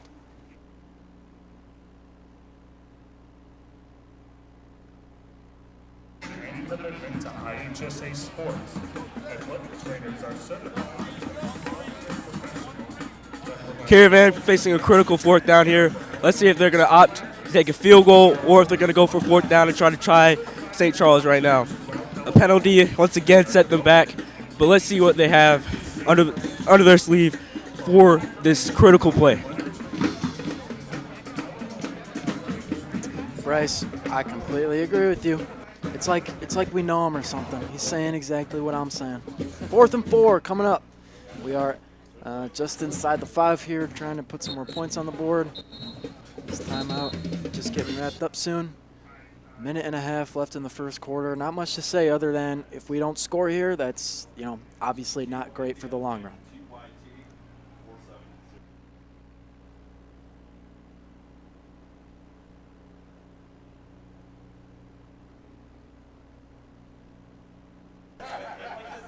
Oh, man. I think we've got some Metallica on. That's the perfect vibe, Christos. That's the perfect vibe right now. I was listening to a little Nirvana before the game, actually. Ooh, maybe we'll listen to that after this play. Elliott takes up the middle. Look at that head turn. Boom. Faked him out. He faked out the entire defense. Made him thought he was running out left or he was handing it off to the left. Instead, just runs right at the middle, uses that grit. And Christos, I got to say it, Vanderbilt's getting a good one, man. We've been saying it all year, but a guy like that who's that aggressive, he's not afraid to not only chuck the ball down the field, but stay aggressive, use his feet, and put some points on the board. Matt, I've been saying it all season long, but when the Caravan have struggled in the pass game, giving it to Elliott on the run has always been consistent. It's always been something they can rely on when they're having a tough time. I think you could argue if we didn't have him, if he was hurt, if he was out for some reason Yeah. for Ignatius, Right. that Ignatius game, 4 rushing touchdowns, he kept us in that game, kept the momentum on our side, which was the most important thing in that CCL Blue showdown week 4. All right, we're going to take a little break, though. Kickoff coming up. The Caravan up for the extra point, so it's not a tie game, but it's still within reach for the Caravan to take the lead.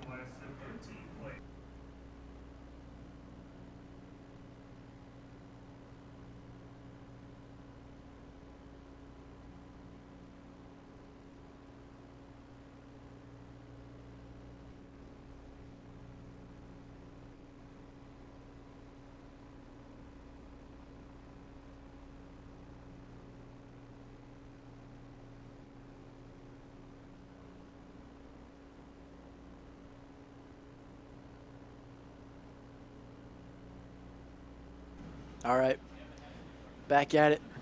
We'll get the camera on the field here for our kickoff by Nico Mullen. Just made that extra point. He's been doing great this year, first year playing football. Only kicked 1 field goal. I'm hoping that he won't have to kick another one tonight. I'm hoping we can just keep doing what Elliott and the offense did on that last drive. That's a great kick right to the sideline. Yeah. Ran out of bounds just past the 20.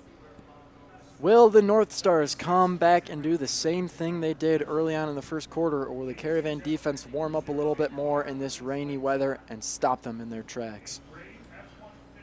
Real quick, I just want to bring up, during the playoffs, obviously we're bringing up sophomores, a few key sophomores to look out for. Our number 35, Nate Samuels, he was a starting running back in the sophomore team, and also number 17, Duran. Let's see, pass out to the left here. Great play there by Xander Gorman. What a hit. Read him like a book. He was there waiting for the guy to catch the ball before he even tackled him. That's great. Look at the timing on this. Breaks a tackle, or not a tackle, but just breaks free from that block. Gets to number 8 for the North Stars, Joel Holloman. All right, second down, a couple of yards lost on that play, and none gained there. That's perfect defense. I know Tristan Pusateri got in on that one. And Roman Igubike. Yeah. Okay, this is looking better. This is looking like night and day compared to the first drive. They've made some really good adjustments here, Matt. Reading the plays well, sticking to their guns. That's coaching. Yeah. That's Coach Dan O'Brien. We've seen this a lot where the defense will come out, they'll come out flat, and they'll go to the sideline, right, have their meeting in front of the TV, look over that film from the drive, and come back a completely different machine. Now they're a squad. They're playing together more so than just individually. Says a lot when you can make those adjustments mid-game. Absolutely. Plum going to drop back, looking outright. Whew. I really don't think Ranke was even expecting to get that one. But, in and out of the hands, dropped. It'll be incomplete. The punt team going to come back out. Perfect execution by the Caravan defense on their second time out there on the field. Yeah, exactly, Matt. Some of those hits are just getting in the heads now of the North Stars. They're getting a little rattled mentally. That should have been an easy catch. But that defense can do a lot. Definitely. There's 43 seconds left in the first quarter. It's 8-7. The Caravan are down by 1 point. Let's see. Burrell back here with the punt, lined up at his own 40-yard line. And man, this is just number 77 again. That's a big boy, man. It's a big boot, too. Lucas Denbrock there with the punt. Burrell, let's see if he can get an even bigger return. He might. Breaks a tackle, but runs out of bounds. That's great. Great field position there to start for their third offensive drive of the night. This one will run into the second quarter, but Christos, I mean, what do you got to say right now at this time in the game? Matt, that was a great defensive drive. Defense creates offense. It always does. So we talk about this being a game of runs, a game of momentum. That's exactly how you want to go out here. Now I say just stick to the run game, And if you pass, stick to those easy out routes to Q. Q or Thornton, whoever it may be. But the run game is working perfectly fine right now. They're in complete control. Let's see. Thornton's going to have to step up since Lehman isn't out there as much. Elliott, DT in the backfield. They're going to pass this one, though. Oof. Just thrown behind would have been complete if they could have timed that one up a little better. Yeah, just a little behind them, like you said. But, you know, that run game and those out routes definitely open up for the middle field. So there will be options later on. Definitely, they're trying to open up, find gaps in between these DBs, which honestly, going 5 wide might just do that. Nobody in the backfield. Elliott alone. Going to motion over Madden Wilson. It's a handoff to the left side. A couple of blocks there. Picks up about 6 yards. Yeah, They're going to spot it good 5. run. Yeah. Solid gains, Matt. Solid gains. That's all they need. You said something that Coach Lenti would always say, but if you can get 4 yards every down, you'll get a first down. You get a first down every time. You know, you run it 4 yards 3 times in a row. That's 12. So you just keep moving down the field that way. I think that might have been his justification for not throwing it as much, but you know what? It maybe, works. yeah, it works. maybe. So but I think right now passing it might be the way to go. I know we just scored off of that rushing touchdown, but right now we're going to send it back down to the field for a little meeting with the Damon brothers. This time might be Bishop though. We'll see. So this quarter has been very eventful. St. Charles has had a good start to it, but Mount Carmel's been able to push through, gain that momentum. The offense from St. Charles was pretty good at the beginning. Ethan Plum was a pretty advanced quarterback, was pretty comfortable at the beginning, but Mount Carmel started to gain that momentum on the defense and the offense. So it was pretty eventful.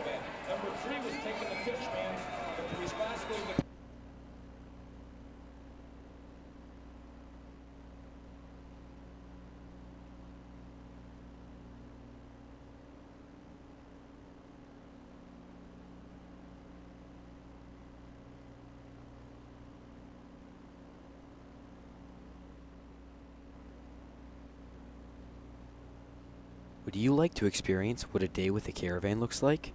Please come down to 6410 South Dante to shadow a current student attending Mount Carmel. Visit our website to register and learn more.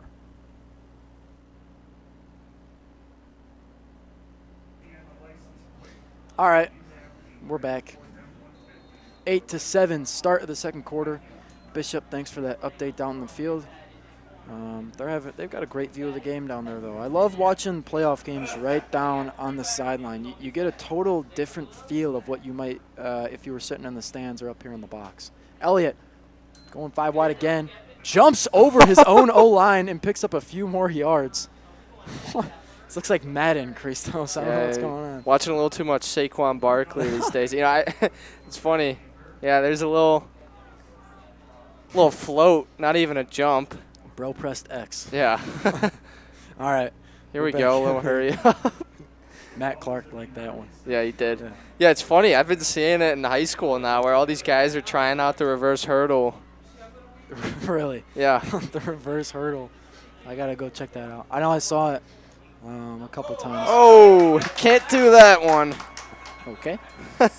That'll help the Caravan out even more. It was 4th and 1, so they were going to have to work to get a first down. But Dead ball, encroachment defense. 5-yard penalty results and a first down. Yeah, all right. They were going to have to work to get that 1 yard. Now they're just going to move on and get another first down. Let's take a look at what we've got so far. 1 for 4 on 3rd down and 1 for 1 on 4th. That's for MC. As for St. Charles, they're 0 for 3 on 3rd down and 2 for 2 on 4th. Both teams have a 100% 4th down conversion rate, but as for 3rd down, they haven't been doing so hot. All right. Here we go. DT is brought down by the first guy he meets. That's number 0 for St. Charles, Aiden McClure, 6'3", 190 junior. Man, I just want to bring up the last time these two teams faced was in 2018, and it went right down to the wire. We beat St. Charles North 27-21 in double overtime. So, you know, they got little history there, not too much history, but it's definitely been a good game. And it should be one tonight as well. We got to look to beat them again. Hopefully this one doesn't go to overtime, though, if you know what I'm saying. Yeah, I know what you're saying. Elliott, run out left. It's Madden Wilson. The wheels on this guy. Gets him Great run, inside Madden. the 5. Not going to be a touchdown, but what a great job by junior running back Madden Wilson. Madden's getting it done. What a guy. What a run. Real fast kid. Yeah, that spin move kind of actually helped him. I think he had a little momentum going with that spin that kind of broke a tackle. Let's see there. His downfield Boom. speed. Yep, there we go. That's incredible. He knows how to go vertical. Let's see if they can do that again here. Yep. Inside the 5, looking to score again. That'd be, enough unanswered points to give him the lead. Elliott got nowhere to go, but to the left side. Does he have enough for the touchdown? Yes, he does. That's his second of the day. So that's going to bring us to 13-8. Now things get interesting here, Christos. We got to hold this lead. That's an incredible job by Elliott. 2 rushing touchdowns on the day. You couldn't ask for a better start. You're talking about that little hop beam from Madden. I thought that was changes directions on the run mid-play. But, yeah, great move there. And I want to, Madden, too, totally setting up that play there. Madden's got 3 carries for 32 yards already tonight. Jeez. It's clicking here. 2 carries, and he's already had a huge impact. That's awesome to see. Elliott, he's had a couple more carries, but, we're looking to see a lot more out of him, maybe on the pass game. You never know. Mullins' extra point, there was a couple guys there that almost blocked it, but he stays consistent, makes another one. 14-8. So St. Charles has a chance here to put 6 on and tie it right away. Hopefully that doesn't happen, though. We've got our special teams unit coming out here for yet another kickoff. 10.5 minutes left to go in the second quarter.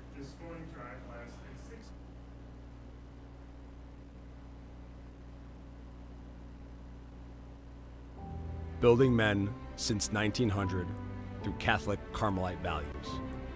Time does not stand still, but one thing at 64th and Dante does. Our mission of teaching boys to become men. Our motto states, you came to Mount Carmel as a boy. If you care to struggle and work at it, you'll leave as a man. Come experience how Mount Carmel changes lives. We are MC.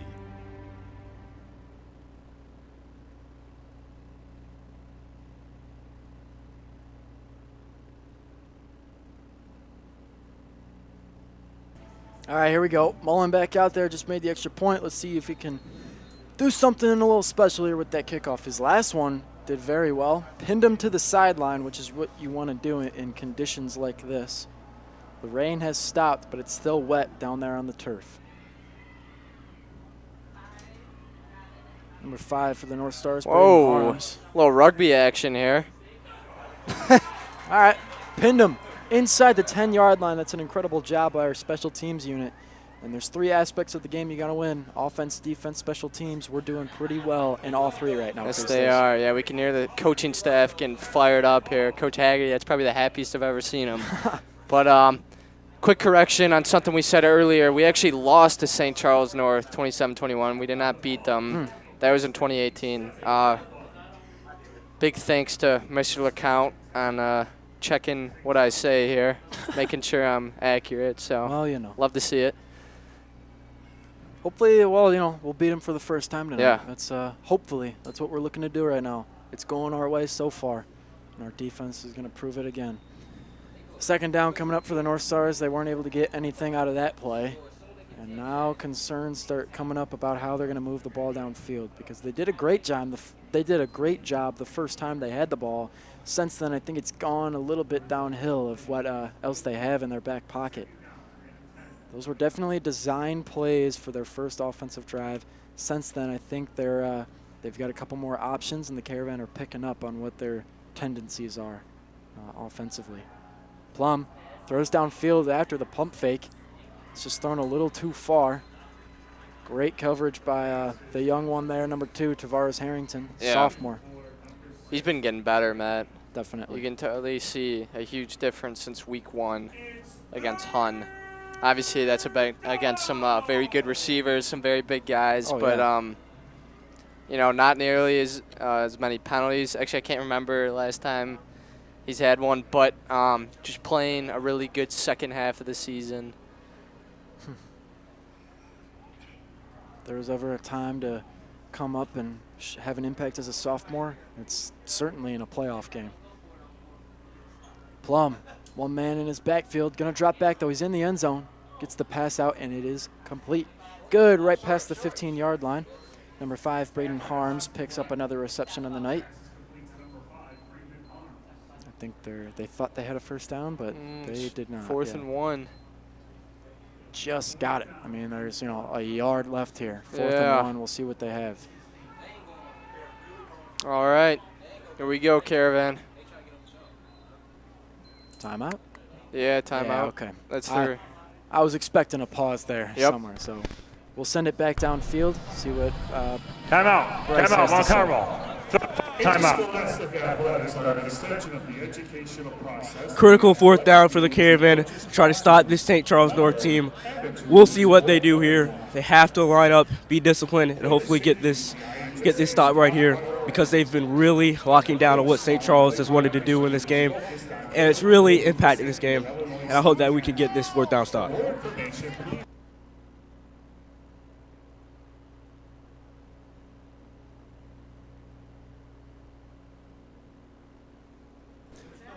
All right, Christos, St. Charles North, their offense will come back out here. Let's see. Looking back at film in past games, they like to do this where they'll line up, they'll pretend they're going for it, and then they'll drop back to punt. And then sometimes off of that punt, they'll fake it. It doesn't look so right now. They're coming up. They're just in punt formation. Coach Lynch is telling Burrell to move up a bit to the 40 instead of the 50. They're taking their time here to snap the ball, not rushing anything out of the timeout. Oh. That's a high punt out to the right side. Okay. That's great field position for the Caravan. Ball just came off the foot the way that maybe he didn't want it to. So now MC has another shot at getting in the end zone. Maybe another Elliott rushing touchdown. That's what we've seen so far. Maybe we'll get some new faces involved, like freshman wide receiver Marshawn Thornton, who's been out there a lot but hasn't picked up a reception yet.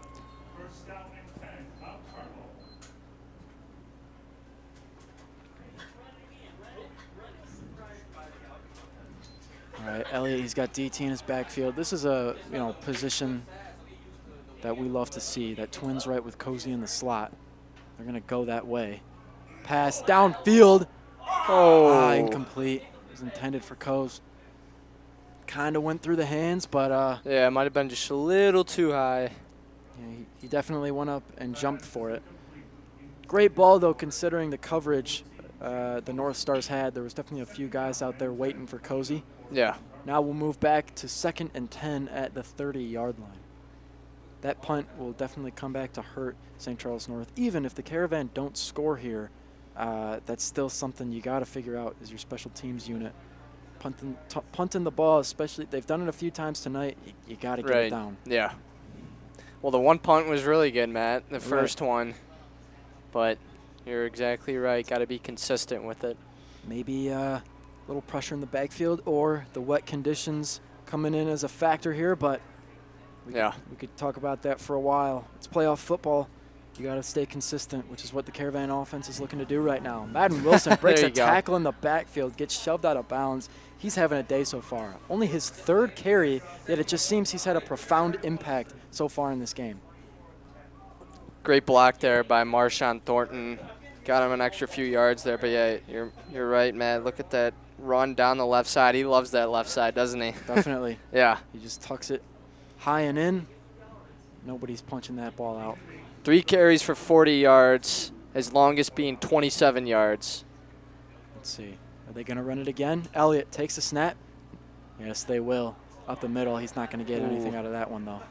It's a hard hit. Might have hit his head on that one. It's looking pretty good, though. Gets back up quickly. Yeah.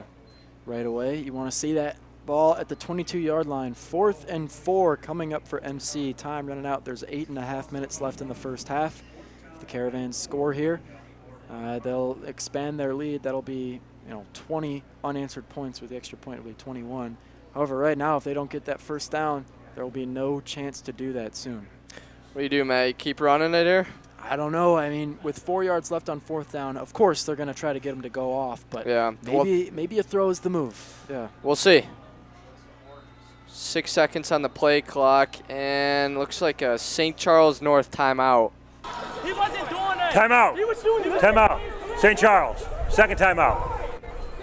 Okay. I think they're talking over some things. Yeah. Timeout taken. We'll send it back down on the field to Bryce Damon. Caravan now have a 4th down, and let's see if they are going to kick a field goal or if they're going to try to go for it here. St. Charles North just called a timeout, trying to make sure that they didn't jump offside. So we'll see if the Caravan will try to make them jump offsides again, or if they're just going to run a play, maybe a quarterback keeper to Jack Elliott. Christos, I think you and Bryce are on the same wavelength here. You're looking for Elliott to run the ball. Yeah, I am.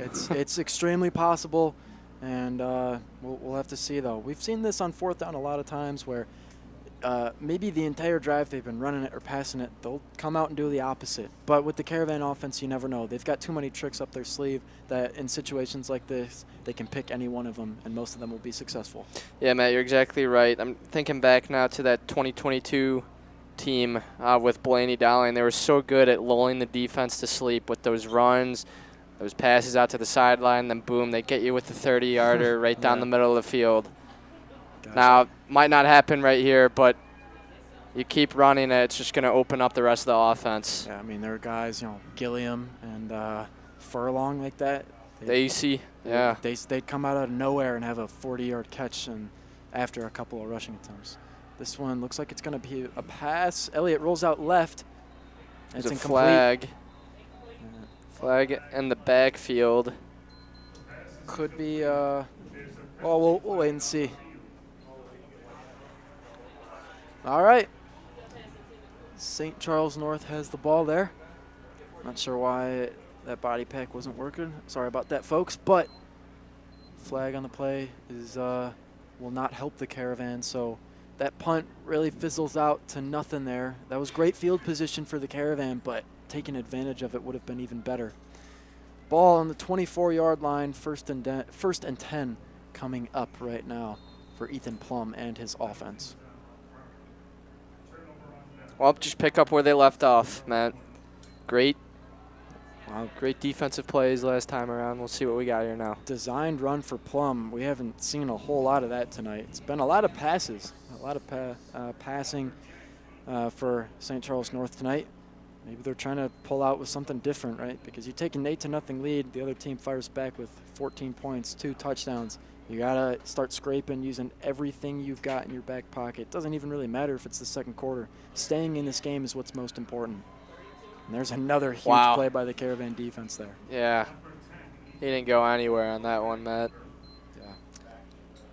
I mean, the more you think about it, it's happened every game. And while it's a little frustrating for the first couple of minutes, the Caravan defense wakes up later on. It takes them a few drives to certainly get in the driver's seat and take control of the other team's offense. But if they can stop them here on 3rd down, that would be the most consistent we've seen them tonight as far as over the course of multiple drives goes. 3rd and 8. Drop back to pass. Plum has time. That one tipped away by number 1, Gavin Conjar. Great job there. Muha was there to help, and I believe Tristan Pusateri was there as well. Matt, you were looking at the pass. I was looking at the quarterback. He is just getting banged up here. And sooner or later, there's going to be a few sacks, but got sandwiched by Quinn and Jones. Took a hard hit there. Offensive line is going to have to protect him a little more if they want to come out of here alive. Yeah, Plum, I mean, he had 7 touchdowns last week. This is a pretty big difference going from kind of a blowout to this is a close game. It's a 1-score game, 6 points, and you're still in it. But that one almost blocked. Gets off in time, and that punt looks a whole lot better than the previous one. Yeah, it does. Wow, the sack master almost took the train straight from Indiana all the way to the punt. Didn't quite get it, though. Yeah, if he would have got it, that would have been huge. Another great turn up for special teams. Nonetheless, though, the Caravan offense will come out here at the 45, maybe a little bit more in our own territory, up the 43-yard line. There's 6:40 minutes left in the first half, and we're looking to make something out of this. Head into the locker room with a much larger lead than the one we have right now. Elliott twins left, got a man in his backfield, one out to his right. Gorman there, tight end coming in for the block. And they're going to rush. Gets him immediately. See, that's number 24. for St. Charles North, Daniel Escaro. He Oh. read that great. You know, he made it seem like he was going to drop back in coverage, but jumps the line and attacks DT's lower body to tackle him for a gain of only 1 yard. That'll be their third tackle for loss now. 3 tackles for loss for 5 yards. Let's see. We'll see. You could tell just by the body language of the DBs, they knew that was a run too. Definitely. DT lining up a little bit differently as well. Right behind Elliott instead of next to him, but nonetheless still getting the same amount of snaps and time we've seen in big games like this. Just runs away. Nobody touches him until the 30-yard line. Off to the races. Get there. Come DT on, man. Inside the pylon for another touchdown. 20-8 is the score. Didn't even take him that much time, to be honest, Christos. And what were we just talking about? The Caravan lead you on, right? They set the pillow, make the bed, get the blanket, put you to sleep, and then out of nowhere, wake you up with the most annoying alarm clock you've ever seen. It's DT for a huge rushing touchdown. That'd be a rough alarm clock, Matt. Yeah. I don't think I'd want to see him in my room at 6:30. No. But nonetheless, helps us out. Oh, man. Extra point. Boots it in. All right, that's 21 unanswered. 21 unanswered points. St. Charles, they came out great, but they started hot. They didn't stay hot. The Caravan kind of flipped it there. 5 minutes and 43 seconds left in the first half. The Caravan did not eat much. Look at that on that scoring drive. 2 total plays for 57 yards. 56 seconds were used off the game clock. So that's a great turnaround for the offense, I'd say, especially considering what happened on their first offensive drive. But that's so far in the past now. We're just we're taking into account what's happened the past 3 scoring drives. All 3 touchdowns scored have been rushing touchdowns, 2 of them by Elliott, 1 of them by DT. So the seniors really stepping up on offense. All right. That's something Marist could have used today. You're looking back at that 1:30 game against Loyola at Marist. It was a nail biter, that's for sure. It went right down to the wire. Loyola was up. Sorry, Marist was up for the whole game. And then they lost the lead 24-20, and Marist just couldn't convert with their run game, which they've been so good with this whole season. Loyola is definitely not as dominant as they were last year, but getting past Marist was a huge obstacle in their way of getting into these tougher matchups later on in the playoffs. There was definitely a question there as to whether or not they would be able to pull out with the win. And like you said, for most of the game, Marist had the lead, but they were able to come out with it.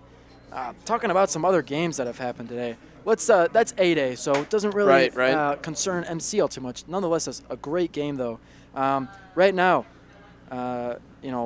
Quincy and Rita will match up next week as Quincy won 44-14 over Moline, and then Rita won 21-9 over Willowbrook.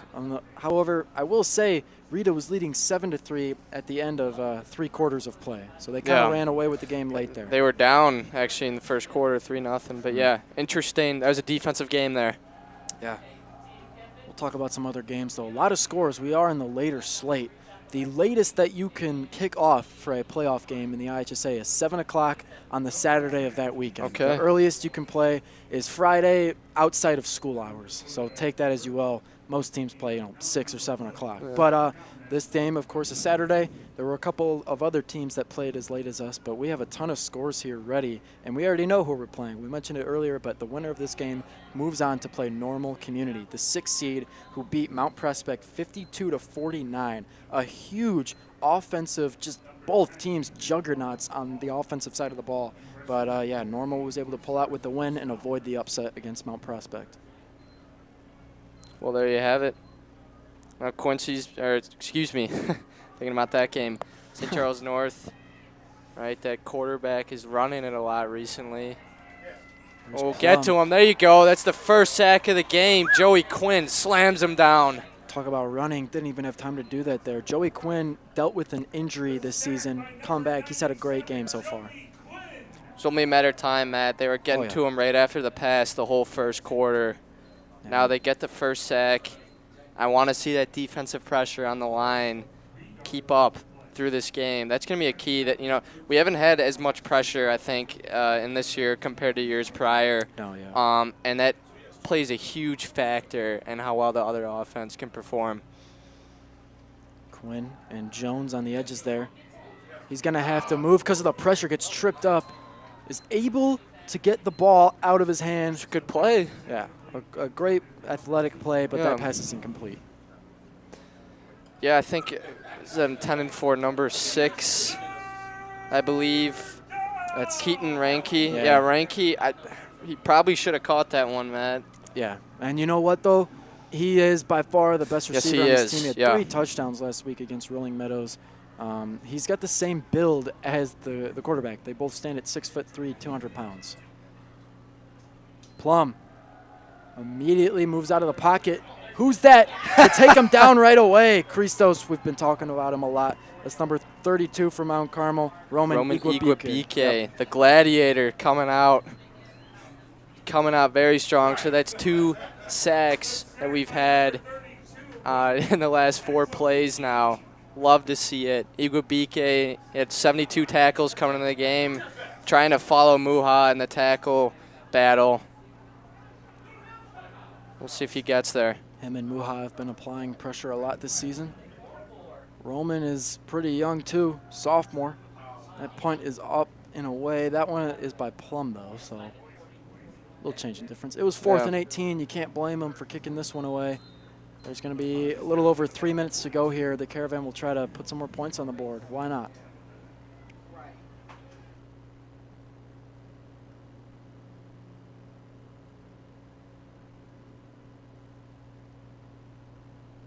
The high school entrance exam will take place on Saturday, December 7th at 8 a.m. 8th graders are highly encouraged to look into why Mount Carmel is a special place and might be the right fit for them. Join the Caravan. Join our brotherhood.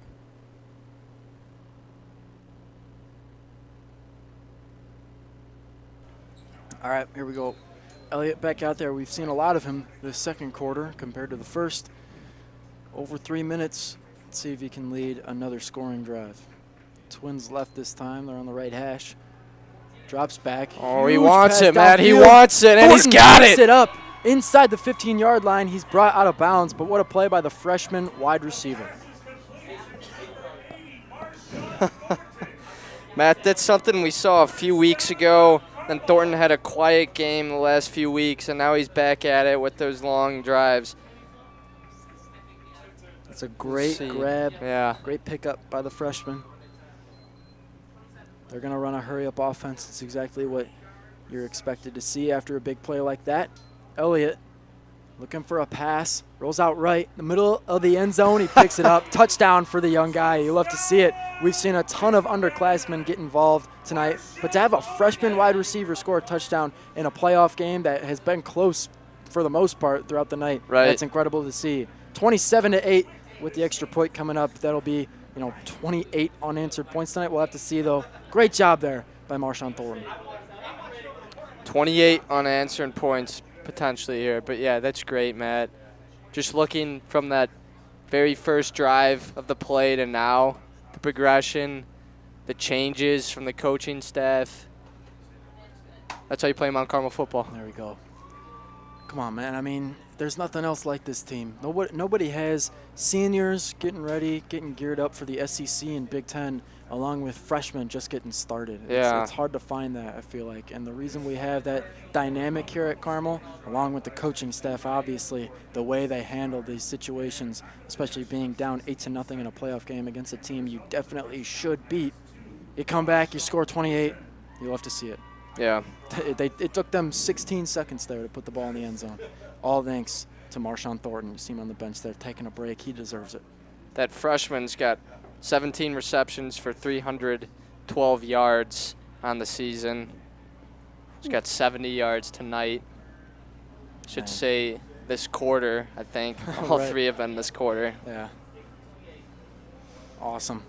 You got to watch out for him in the future. We won't be here to see his growth, obviously, but we'll be checking in. Absolutely, yeah. But the younger guys will. Nico Mullen gonna kick it back to the North Stars. Jeez, 58 yards on the night for Thornton, though. That's incredible to see. Longest was 46. You saw that on the last drive. Ranke returns it there, gets past the 25 and the 30. All right, Bone Crusher going to lead his guys out there. Let's take a look at some guys we haven't mentioned so far tonight. Number 3, Javi Payne, dealt with a shoulder injury. Basically 2 games is where he kind of banged it up, but now he's back out there. Probably still a little hurt, but he's healthy enough to play. You see him at the bottom of your screen eventually when we turn back to the half 50-yard line camera.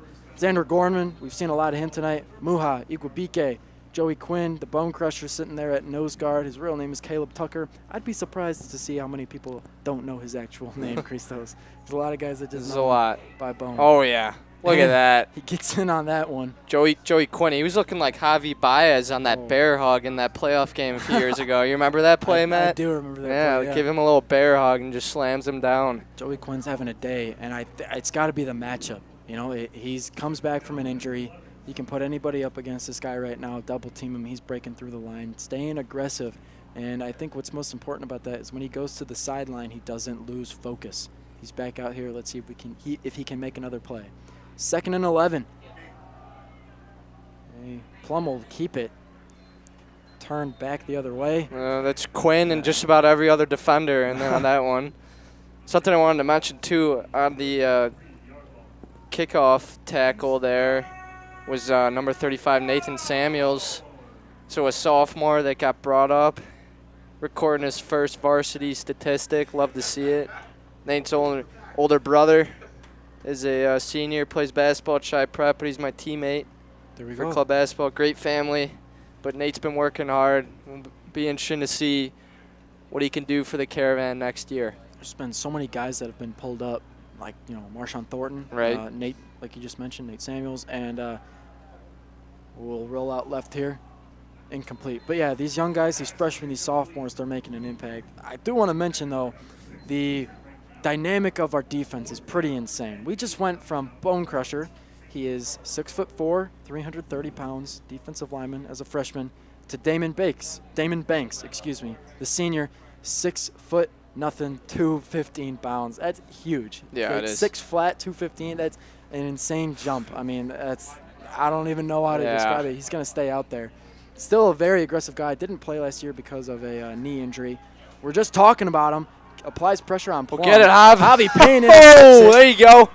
I think he's saying thank you after that one. He's still running it back. Nobody's touched him. Just past the 45. They're already in North Star territory. Let's take a look at that one. Well, Matt, I'm going to have to pull out the interception record list now because I'm pretty sure that'll bump Javi either right in the top 5 all time or just outside. So I'll get an update for you folks on that later. But that is Javi's 4th interception on the year, so that's 11 total. I'll pull up the statistic for you now, folks. But great play there by Javi, which really was made from the receiver just giving up on the ball. Yeah, giving up on the ball. Damon Banks in the backfield there was the first guy to reach Plum and start taking him down. Javi, the ball really just fell into his hands there, Yeah. But still a great job to pick it up and not only run it back, but run it back to the 42-yard line. Caravan offense will take over here. Elliott, not alone in his backfield, going to motion over Gorman, fake the handoff to DT. Big pass played down the left sideline, caught by Burrell.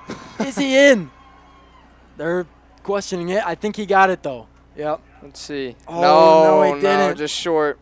He did not. It kind of took him a while to signal it there, but yeah. I think they're still looking for confirmation, but as of right now, we're just spotted at the 1. Well, I got confirmation on something else. Javi Payne is now tied for 4th all-time interceptions. Wow. He's tied with Ben Perry, who's the current safety at Louisville University, and as well as Marty O'Brien, who's his coach down on the sideline. So that's in good company right there. I remember watching O'Brien in 2019. Javi's emulating that the same way just a few years later. And there we go. Burrell will get his touchdown that he deserved after that huge play. He'll pick up a 1-yard TD reception. Score right now 34-8. Christos, the way they turned this around from the start of the first quarter to now the end of the first half is insane. And that's the exact reason why the Caravan offense, especially the run game, I know we just saw it pass there, but the run game has kept us alive in certain games. Definitely. Yeah, Matt, this is looking like the explosiveness, the energy that this offense has right now is kind of looking like that week 1 offense against Hunt. I know we lost that game, when you look at stringing together drives in terms of that was probably our best offensive game where you're consistent throughout the whole game and not just coming back in that fourth quarter. Here we go, going for 2. Elliott wrapped up in the backfield, and he'll just kind of accept his fate. So 34-8 is the score right now. They were testing out something there. Back to what you were saying, Christos, I completely agree. Stringing together drives. The consistency I've seen since about halfway through the first quarter to now with 50 seconds remaining in the second is huge. That's a huge difference. You love to see. We've stayed consistent. Let's take a look at the scoring drive. 2 total plays again, this time for 42 yards, and it only took us, I don't even know how many seconds. Not enough to count as like big enough to eat off the clock, 10 seconds probably Yeah. there. Yeah. So our last scoring drive took us about the same amount of time, the same amount of plays, that time for 57 yards. We're moving quickly here. We're coming up with big plays. You love to see it. Mullen didn't kick the extra point there since we went for 2, so we'll come back and get the kickoff now. And St. Charles North will now have a shot. 50 seconds left. They're going to have to try to come up with something here. They will return for the second half. They'll get the ball since they won the toss and deferred. But as of right now, these 50 seconds are going to be huge as to whether or not they can stay in the game.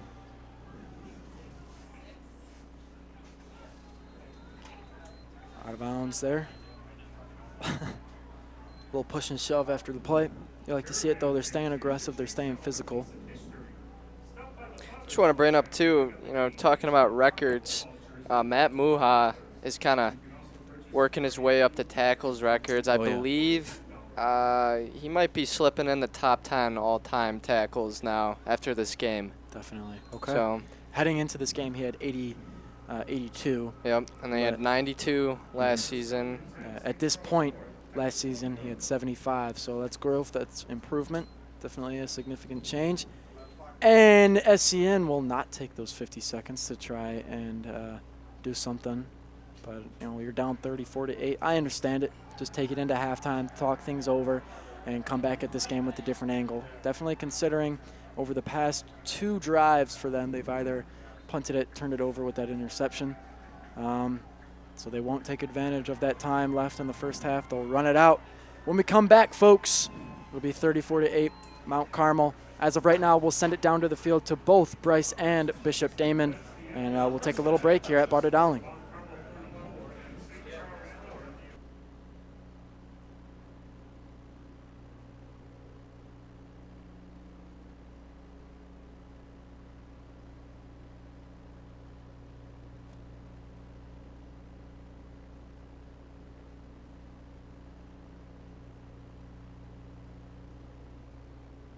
Mount Carmel has done such a great job turning this game around. With their offensive production, being able to neutralize the quarterback, it's been so eventful.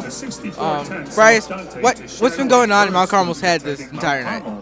It's been an amazing game to watch so far. Caravan have really been able to break this game open following giving up that opening touchdown in St. Charles. It's been big play after big play, whether it's Daniel Taylor repping off the 50-yard run, whether it's Marshawn Thornton and Quentin Burrell filling in for Cooper Lehman by making big plays, whether it's Jack Elliott just fighting for yardage on those quarterback keepers. It's been amazing to watch. And defensively, I love the way that the defense has responded coming off that touchdown by St. Charles. They've really locked in on the details. Javier Payne with an awesome interception. They just been amazing so far, and they really had to focus and finish this game, but it's been a great first half. Yeah, and a lot of these Caravan games just start off bad, but they always find a way to turn around the game, and they find a good, large blowout. Now, what do you think St. Charles needs to do to come back from this game? Well, I'm not sure if there is much they can do, but protecting their quarterback would be a good start. Caleb Tucker, Joey Quinn, the Caravan's defensive line have really been able to pressure St. Charles quarterback. But, yeah, the Caravan hopefully finish this half. Thank you for watching this halftime show. We have increased our recurring gifts from 38 to 154 and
Ladies and gentlemen, welcome up to the press box here at Barda Dowling Stadium.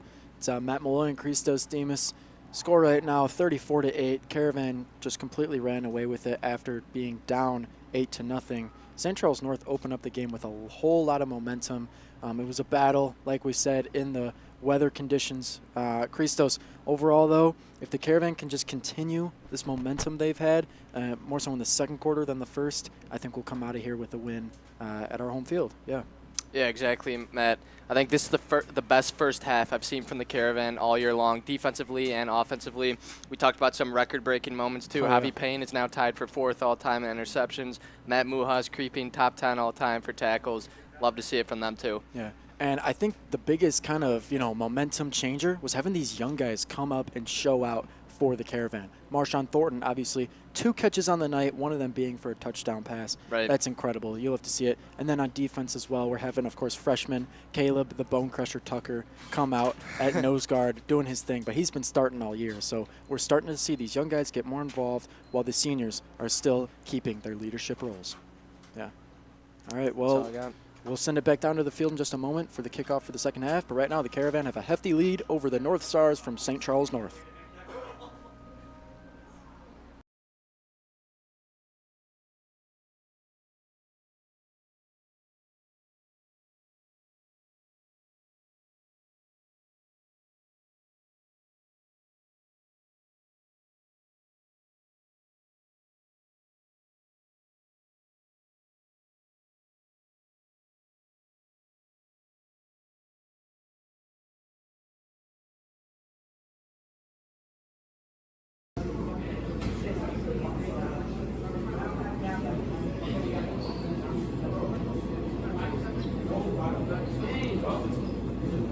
Christos, Jack Elliott just got an ice cream bar after coming right out of practice. What are your thoughts on this? Well, Matt, most quarterbacks would go for maybe a Snickers or a Kit Kat, but this just really shows the versatility of QB1 here. He's got a unique skill set.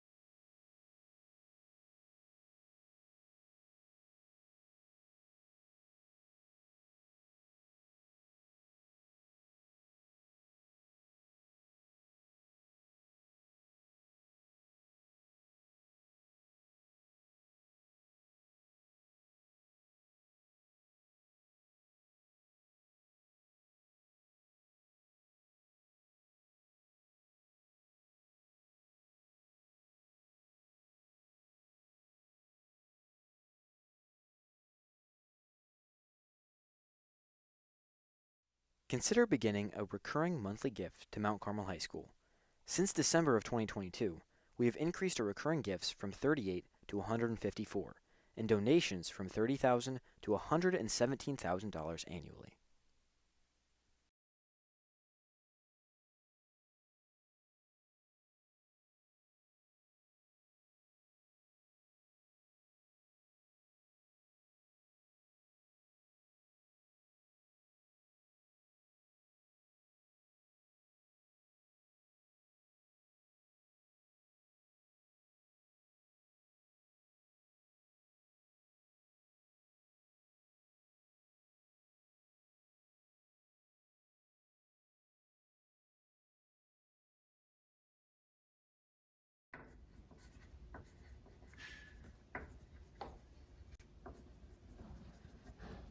Man, only were someone to give me the answers for the test.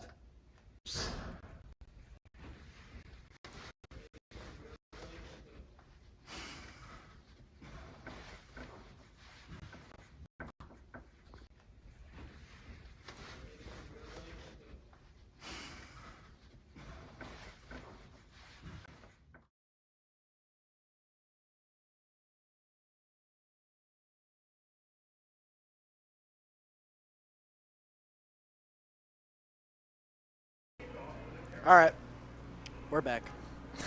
Ladies and gentlemen, we're about to start the second half of this round 2 playoff game between Mount Carmel and St. Charles North. the North Stars were able to start off the game with an 8-0 lead. The Caravan currently have 34 unanswered points up there. That is incredible. Great lead to have heading off into the next 2 quarters. However, the North Stars deferred, so they're going to pick up. They'll have a chance to get near that 34-point mark Mount Carmel has.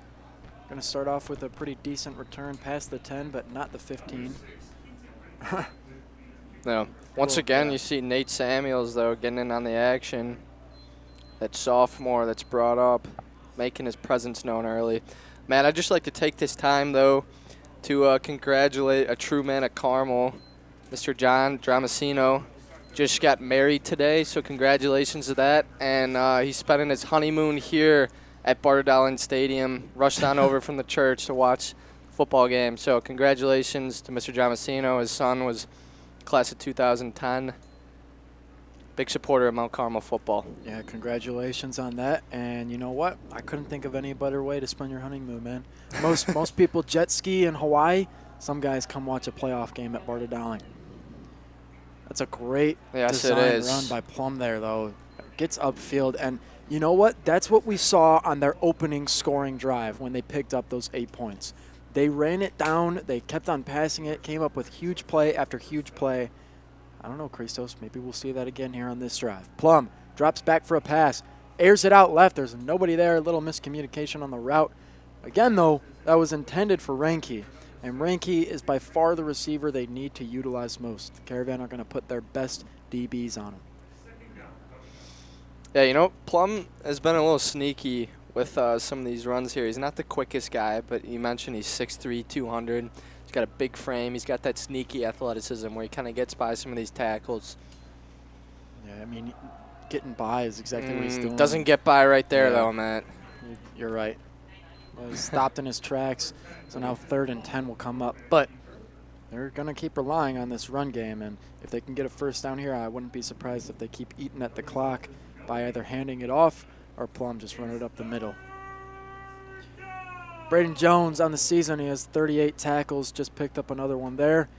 He's committed to USC, going to go play for the Trojans. However, he still has a lot of time left with the Caravan. Plum drops back, there's pressure, gets the throw off though. Is it enough? Maybe too much. Overthrown near the 35-yard line. Ranke still going downfield, but they just can't seem to connect. And Christos, if you can't connect with your best receiver, you're not going to connect with your worst one. So that means their punt team is going to have to come out here. Caravan will take over. It's pretty good defense there, too, by number 1, Gavin Conjar, in coverage.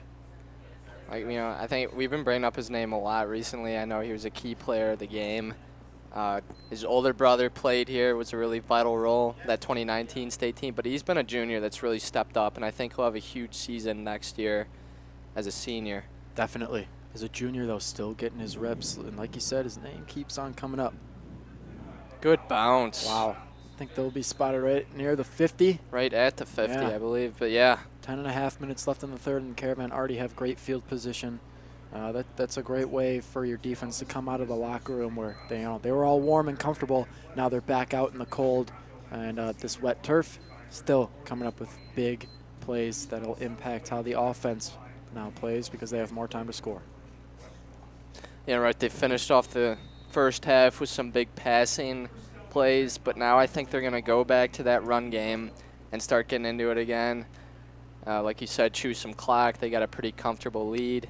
And then maybe get back in that pass game as things develop. Definitely. Elliott back out here. DT in his backfield, trips left, one man out to his right with Burrell. Pass is complete to Cozy. Yeah, spot him down. Caught it with his knee on the ground. Yeah. So it'll actually be a loss on that one. 2nd and 12 coming up. Well, it's a reception, but going to be negative yards there. Not what you want to see. Let's see if Elliott can come up, use that same guy, Cozy, who we saw a couple passes intended for him, only connected a few times so far tonight. Let's see a run here. Elliott hands it off. DT, great block. Sander Gorman is right in front of him. Cozy, too, sets the scene. DT stays in bounds. Nice stiff arm, This too, is there. not the type of guy that's going to run out of bounds without being contacted or hit at least once. You Take know a what I look mean? at this replay. Yeah, you're exactly right. Great blocking there initially, then he gets the stiff arm, then finally brought down. He easily could have gone out of bounds with that one guy, but he stays on his feet, stays right on the sideline, goes parallel with it until he's forced to go out. Elliott takes the snap, fakes the handoff, looks out to his right, middle of the end zone, it's caught. There's a flag on the play, but if this stands, it'll be a touchdown for the Caravan. Don't think it's going to go that way, but Burrell, nonetheless, that's still a great grab. It was a pretty late flag there. The ball was already in his hands, you're right, yeah. Mhm. Let's take a look at what we got going on here. Hit out player downfield on the offense, number 76. 5-yard penalty from the previous spot. Repeat. First. Moving downfield there, so Caravan will move back now. They've still got a whistle's blowing. All right, they still got a high chance here to put the ball in the end zone. Right. Elliott, same formation, trips right with Thornton all the way out there. Let's see if we can get him involved again. He's already got 1 touchdown on the night on only 2 receptions. Elliott gonna run out right. Great play there. I mean, he faked the entire D line, but back. he faked out the entire D line, ran it out right, but he was stopped right Yeah. away. Thought he might have had a better route there if he cut inside before that tackle. He might have been able to get closer to the first down marker, but instead loses some there. Well, that flag and run that doesn't seem to go anywhere will now hurt them. 2nd and 15. Got a couple plays left to get it inside the 1, which is where they'd have to be. They're at the 16-yard line, so it's really touchdown or bust, right? I don't think they'll be down short anywhere. Elliott, DT in his backfield, trips left now. Gonna motion over Stephen Winkler. And there we Okay, a go. little flea flicker We've seen that a action. couple times so far. That one incomplete. Oh. Usually we see that with Cooper Lehman. He hasn't Right. been a part of the offense tonight, so DT will hand off the flick there. 3rd down coming up. Same distance, excuse me. 15 yards to go here for the first, Yep. 16 for the touchdown.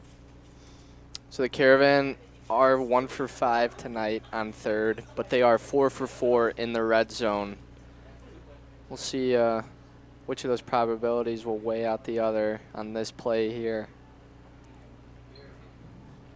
Elliott, 5 wide. 3rd and 15. Really no surprise here that they're either going to go for a pass or some sort of designed run like you just see. Ooh. He brought down kind of weird. Yeah. Yeah. Kind of got undercut there.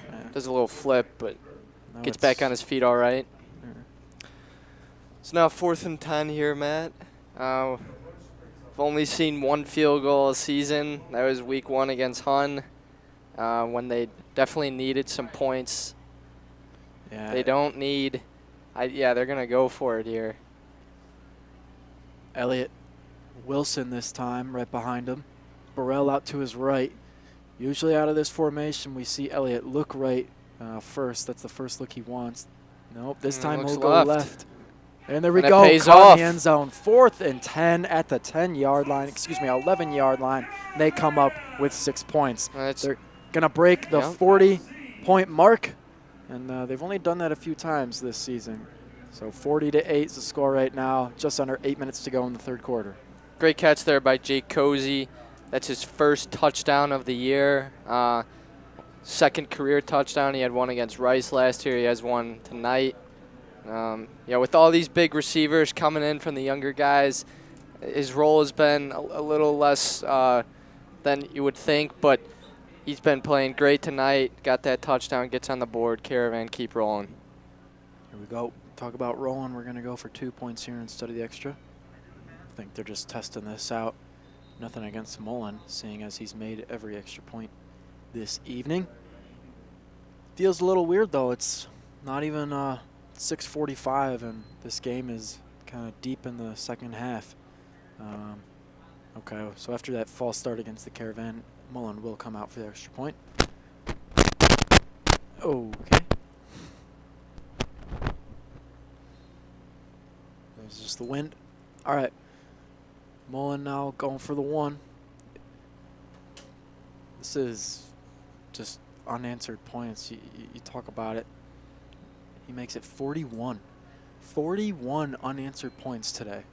I think that says a lot how we battle adversity early on in big games like this, because it is a big game. I know it's not a rival opponent. It's not a conference opponent, but hey, man, you're in the playoffs. Doesn't matter who you're playing.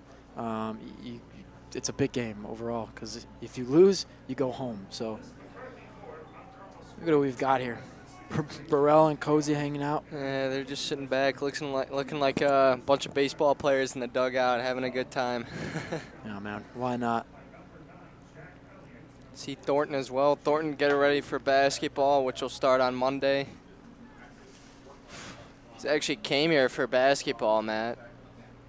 We'll see who will definitely be on the sophomore team.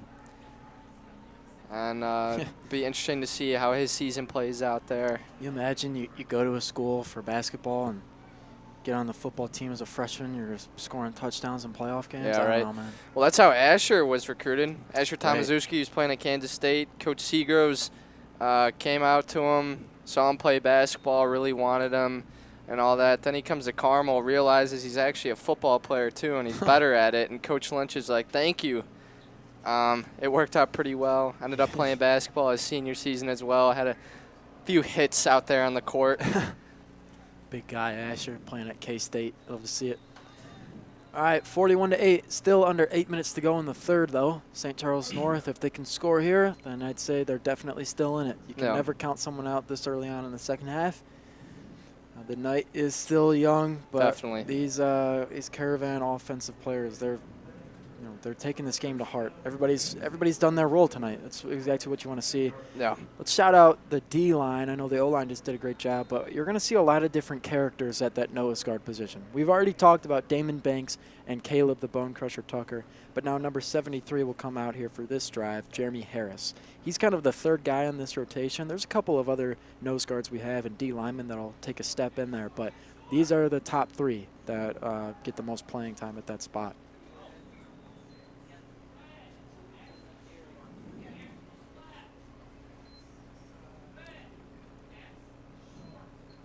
A little frustration over there on the St. Charles North sidelines with the coaching staff, understandably so. Game has not been going in their favor. You know, that first drive was perfect for them, and since then it's just gone down to shambles. Break free, handoff. Never mind, does not break free. Yeah. But, yeah, it's hard to go from breaking school records as far as touchdowns and passing yards go, and then the next game you come in to a different arena, a different stadium, and it's close to start at that first quarter. But after that, they weren't really able to stay with the Caravan as far as scoring goes, just overall. But generating offense is the #1 thing you can do to have an upset, because let's face it, this is an upset. They're the reigning 7A state champions, the Caravan. They have everything to lose in this game, and I'd say the only thing St. Charles has to lose is the momentum they've had over the past couple of years and games this season. Look at that hit by Sackmaster there. Just nails him. Sorry to interrupt you, Matt, but you're all good. It's like these, you know. This is looking like a different defense tonight. It's something we haven't seen all year, and it's just clicking at the right time. Go ahead, Matt. You said it at halftime. You said, this looks a lot like the past 2 years. You said this looks a lot like those state champion teams, and I completely agree with you.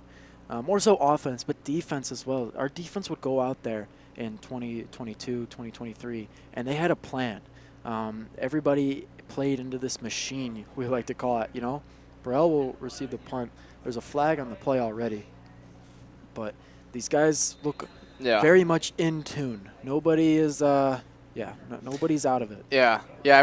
Talking about those past teams, I can't help but think about that, especially that 2022 state team. You had guys like Nyokis and Arrington and Schickel and they were great players, but they also were just headhunters. Like they wanted to hurt you. I'll never forget that Loyola game. I'm thinking about that. I'm thinking about Nyokas. His jersey's pretty much all the way up. He's just showing off his six-pack and intimidation the whole game. And Arrington basically injures two of their best players, a tight end and a running back. Not even in an unsportsmanlike way. No, he it's just like a train. Like you could hear that hit from anywhere in the stadium. I still remember the guy couldn't get up for 2 minutes. He was hit so hard. Just in the open field, Arrington came out of nowhere. He wrapped him up in a completely okay way. Nothing too unordinary. Oh, he wasn't wrapping. He was flying. He wasn't wrapping up. But you're exactly right. And it's funny because you look at his frame. He was 6 feet, 165. Not a big guy by any means, but he would hurt you. Yeah, he went on to play at Findlay too. There's a lot of college recruits out of that team, the 2022 state team. Him and Furlong. Yeah. All right, well, this Caravan offense back on the field, though. I think we're going to see a lot of what just happened on this play right now. Great run by Luca DeRosa. I haven't seen him much, but we did see him in the St. Ignatius game where he started off really good before getting injured later on. Yeah, Luca has dealt with not only some injury, but I think a little more that's kept him out of not only football but school. So to see him come back for his senior year and have plays just like that, or, if DT was hurt and Madden wasn't having that great of a game, we'd be fine. Right, yeah. Guy like him. He's going to stay out there with Elliott. Twins right.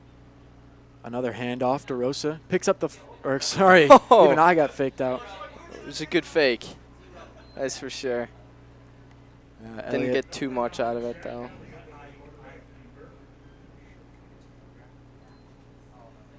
Isn't able to break. It gets tripped up. So now 3rd and 2. Lost a yard there, so not a first down. I will say, Christos, I think considering this was a Saturday at 5 o'clock, pretty good show out for both schools. Yeah. Yeah, there's a lot of guys in the student section still you love to see. And if the Caravan win tonight, it'll be another home game next week against Normal Community. It's a lot better than traveling. Oh, yes. Elliott. Another handoff. Still going. What a play. I'm done. That's awesome.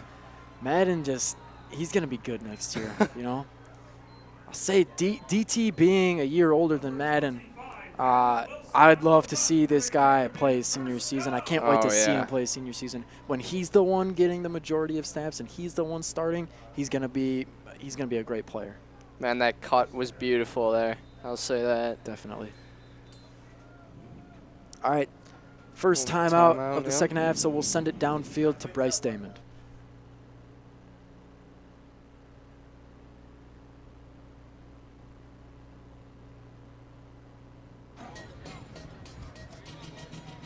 The Caravan continue to dominate this game. Madden Wilson with a physical run just now.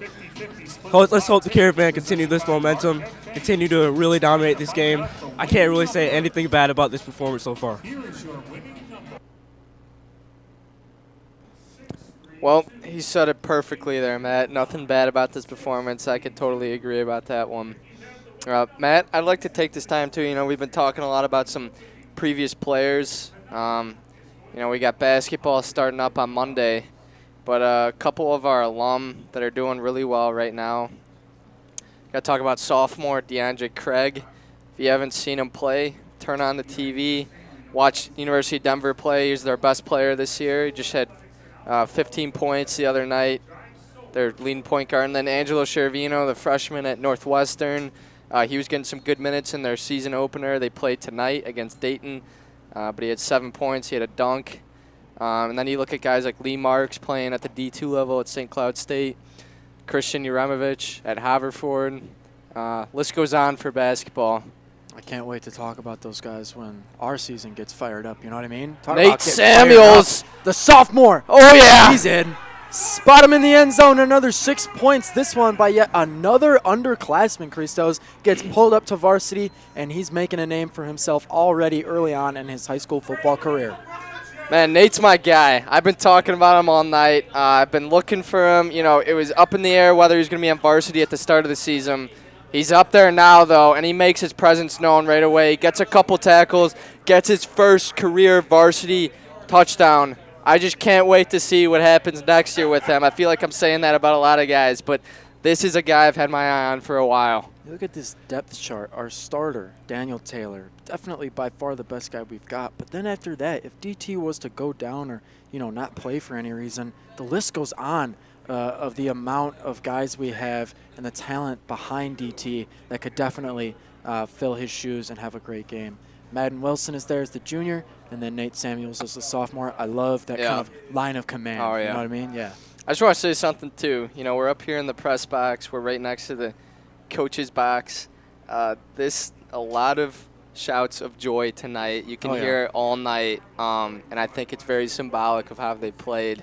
Probably the happiest I've heard them all season. We scored 56 points against Harlem, and now we have 48 against St. Charles North. I would definitely say that shows how well we've played against the North Stars. That shows how well we've stayed consistent. But I think I just have to bring it up.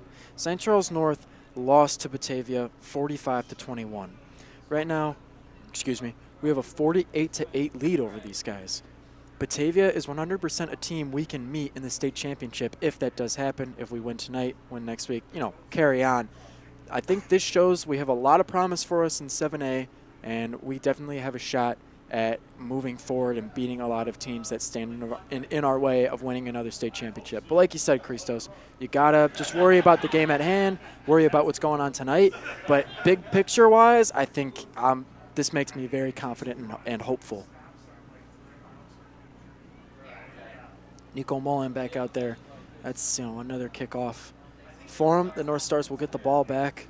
Hopefully the defense, some younger guys can get in. Yeah. The offense has had plenty of young guys helping out. Now it's time for the defense to step up, get these guys some reps. Most guys, this will be their first time playing in the playoffs.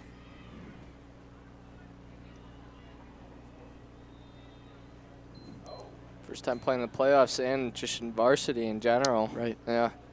Right. Yeah, there's a lot of fresh faces out there.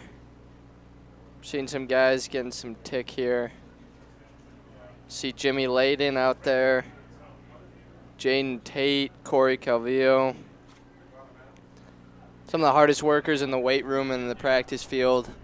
Corey might scream here. I don't know. We'll see what happens. Corey's the hype-up man. I think Corey scares people before the game in a positive way. Yeah. We were at an away game. I can't remember who we were playing, but he was just losing his mind. And I was there, Leonard, our producer, I was standing next to him, and there were a couple people standing near him that genuinely looked like afraid.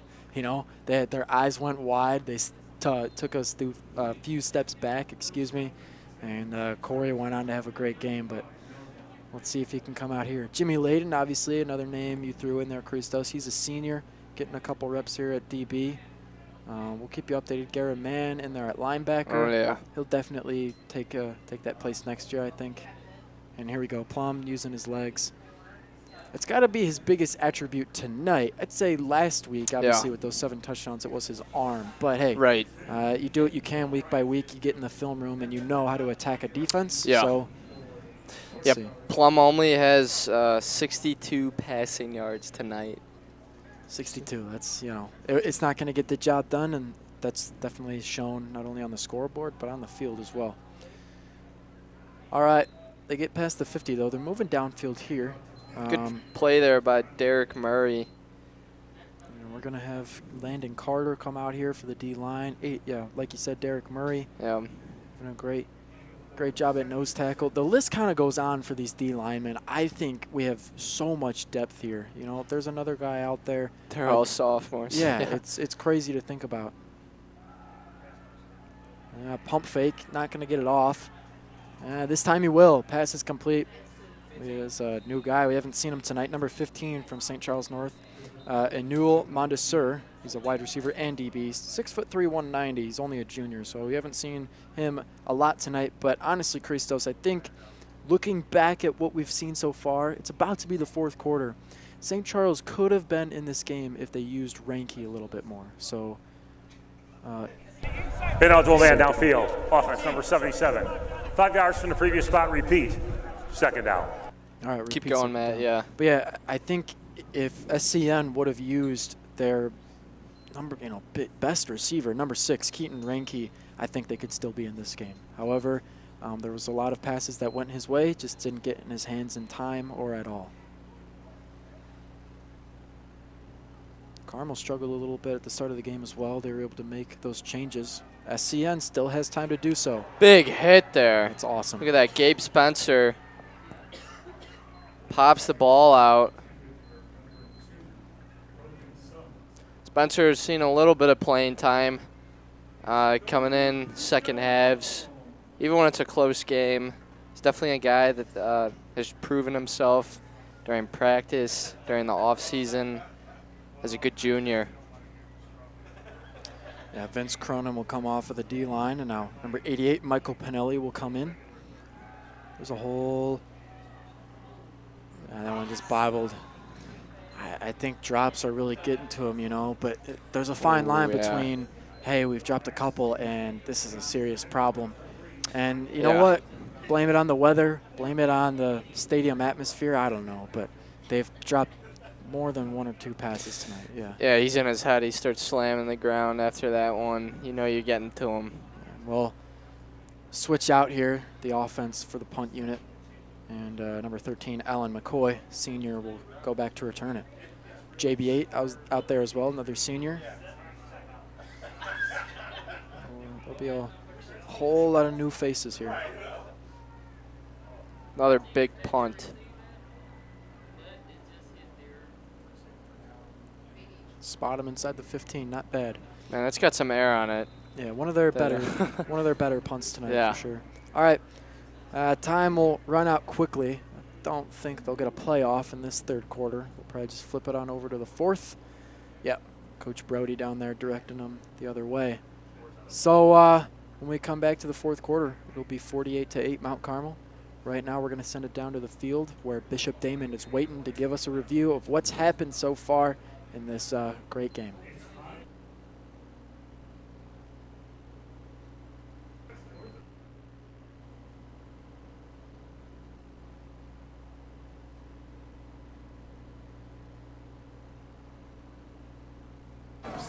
The correct answer. So after this game, it's pretty been St. Charles North's game. It's pretty been going south. The energy it's really trying to die down. McDowell's checking in for Jack Elliott. Carmel's really just trying to end this game peacefully. It's a pretty much over. So yeah.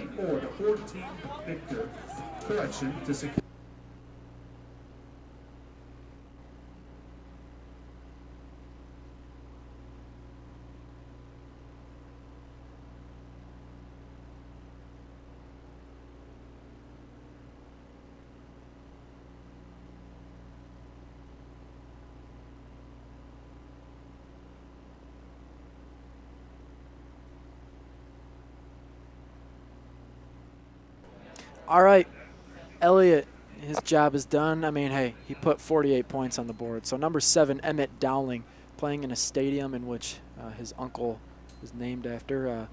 He'll get out here with a couple snaps. First play, design run right up the middle for him. Last week, he threw a touchdown pass to Feller SJF. That's St. John Fisher Elementary School alum Jake Carroll.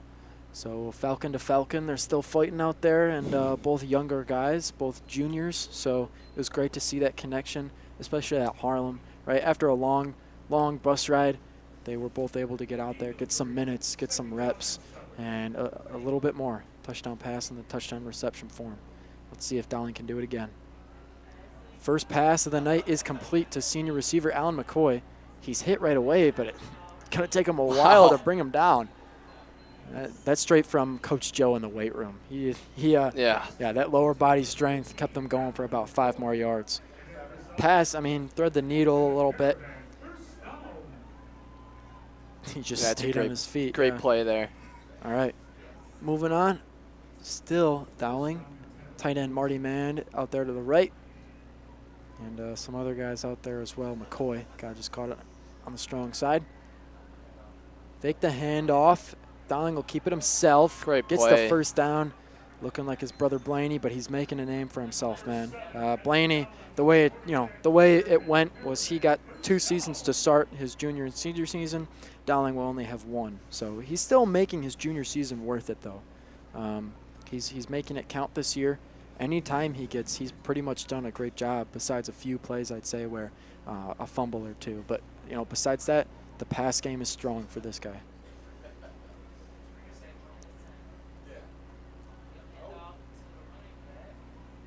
Handoff doesn't go anywhere. We'll start seeing some of these backups get in. Yeah. 64, Matt Urban on the O-line. Guys coming off like Jake Carroll, we just mentioned, number 19, and then number 15, Danny Colleen, wide receiver. Marty Mann's back out there, Logan Rotten. The O-line, too, there's a couple guys out there like Tommy LaBelle, who we saw earlier, but now he's getting a couple more reps. Change in that position at, out to the right. Pass complete. Colleen will pick it up. Good reception play. A little more there. Not enough for a first down, but still a great job. And now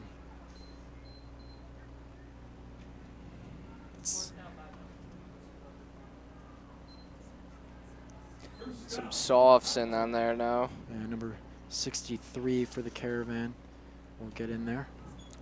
Under center, out to the right tackle, number 72, Josiah Wallace. They're just moving downfield. You like to see it. Coach Anto getting on one of his guys there. Holding them down, yeah. Yeah, and Josiah, he was a little too big for the North Star defender. Dowling. Yeah, there's DeRosa again. Stays on his feet. Yeah, way to fight. Brought down to the last second. It was almost like he was about to get back up there. And yeah, they're really running out the clock, but at the same time, I'm excited to see who might get in the end zone here. Hopefully someone does. It'll be yet another underclassman. Yeah, maybe another Samuels touchdown. Maybe. He's going to be back in the backfield. Marty Mann, Alan McCoy, and Danny Colleen back out there, as well as Logan Rotten on the other side of the field. Complete switch in the O-line. It's a handoff to Samuels. He's hit right away. Stays on his feet, though. That'll be second and no gain.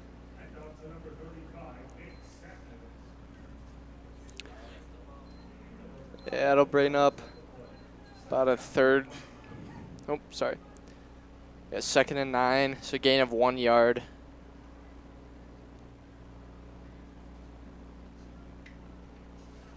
Yeah, Buka Oduluga is out there at right tackle. Yeah, we saw, Christos, you and I saw him at the honors preview night. Yep. Had a lot to say to some prospective honors students and their families. Now he's out here on the football field doing what he loves. You like to see that. He might actually get some reps next year as a senior. He's 6'3", 290, so he's definitely got the size, but he's got the smarts too. Definitely. One of the smartest kids at the school. He's got a 4.89 GPA, following in the footsteps of his older cousin, Kanana. I believe he was 3rd in his class. Yeah. Playing outside linebacker at U of I, but also getting an engineering degree in one of the most prestigious engineering schools. So that's all in the family. Carmel guys. Yep. Yeah. Dowling will run it out to the right side. He's got a man to beat. He'll get pushed out of bounds. That's a gritty run. You like to see that. Won't be enough for the first down, I believe. So we've got a sticky situation coming up here. We're going to have to see who they get handed off to get a first down. Never mind, they will give it to him. I apologize. Pushed out of bounds at the 12-yard line. 1st and 10 now. Keep an eye out, Marty Mann. Might have something there. I'm eyeing him. Yeah. Pass out left. Intercepted in the end zone. He'll just knee it out. That was intended for Colleen. Was kind of high, though. Number 27 for St. Charles North was able to pick that up. Reed Raxa, DB, 6'2", 165, junior.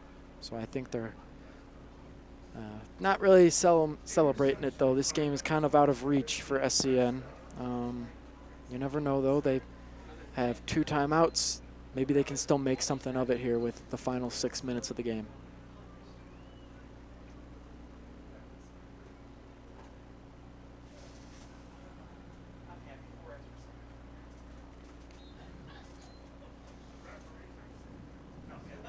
All right, Christos. Well, as things are going right now, I think we will have another broadcast next week. I think it's just a matter of how well this Caravan defense can do right now to hold the lead and keep these North Stars from getting in the end zone. That was a pretty big play for them, though, so we got to be on our toes, got to be ready. Yep. A tackle there, Garrett Mann, assisted by Matthew Doyle. Go Matt Doyle. Yeah, there you go. He's in a lot of my classes. Yeah, he's in my stats class. Mm-hmm. He keeps Mrs. Small on her toes. We'll say that. Yeah. Smart guy, though. Yes, he is. Smart guy. All right, Plum trips right. He'll fake the handoff. Yeah, Christos, I can't. I'm not gonna lie though. I don't know if they can see it on the broadcast here, but there's this light coming from the stands. I don't know. I thought earlier in the game, I thought there was a penalty on it because they were shining it while the play was going on, but I don't know. Basically what I'm getting at is it that blue one or is it another one that keeps? Oh, you know what? Big, I see what you're. Big shining white light. Yeah. They travel very well. I'll say that they were ready for this playoff Yes, they game. were. Yeah. They didn't just show up with without their colors on or anything. They showed up. So I think even being down at this point in the game, they're still being supportive. You got a lot of people on their feet because this is when the backups get in, and some guys that usually don't play, they'll now get some time to close out their season, hopefully, for the Caravan. I don't know. Their offense is moving downfield more than they usually have been this game. Look at that form. Pinelli's sprinting off the field. It's like he's grabbing for his pistols. That arm swing motion, that knee. Nice arch. Yeah. Plum, pass, out to the left. There we go. So Ranke gets involved late here, still on his feet, running out to the left. Not going to be enough for a touchdown. Christos, I'll be honest, that's what they should have been doing all game. Yeah. They kept on shooting for Ranke downfield, down the sideline, the middle of the field, these 30, 40-yard passes. They should have just kept it simple like this because Ranke has the physical abilities to break free, right? If he gets hit in the lower body, he'll still stay on his feet. He'll keep his balance, and he'll move downfield and put it within the 5-yard line. Yeah. That's my take, though. Well, they were trying, Matt. It was the defense. Right. You know what I mean? You can't do anything when you got guys hitting you from either side every other play. Definitely. Number 8, Joel Holloman. We've seen him a little bit tonight. He'll pick up the touchdown. They chewed a lot of the clock there, so now we've got 3 minutes and 9 seconds left in the fourth quarter. Score is 48-14, and they're going to go for the extra point, which they didn't do on their first touchdown score. They just went for 2 and got it.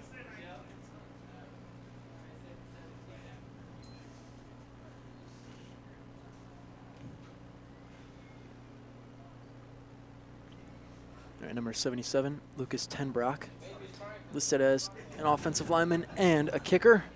6'6", 225. He'll make it 48-15 instead of 14.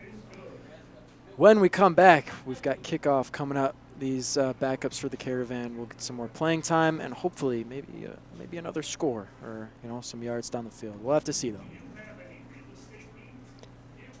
Luca and rock, paper, scissors on the sideline there. Maybe seeing who's going to play. That'd be pretty funny.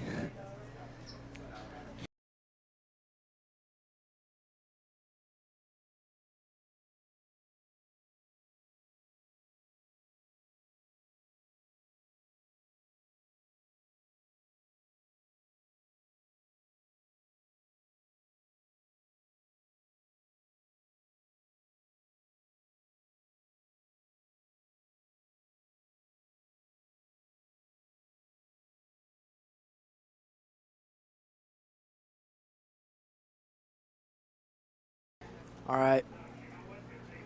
Shout out to Mr. Batho who runs The Merchant. We've got a new issue coming out this month. It'll be up there. You can go check it out. It's out right now. Christos and I made a little video, a parody of our announcing.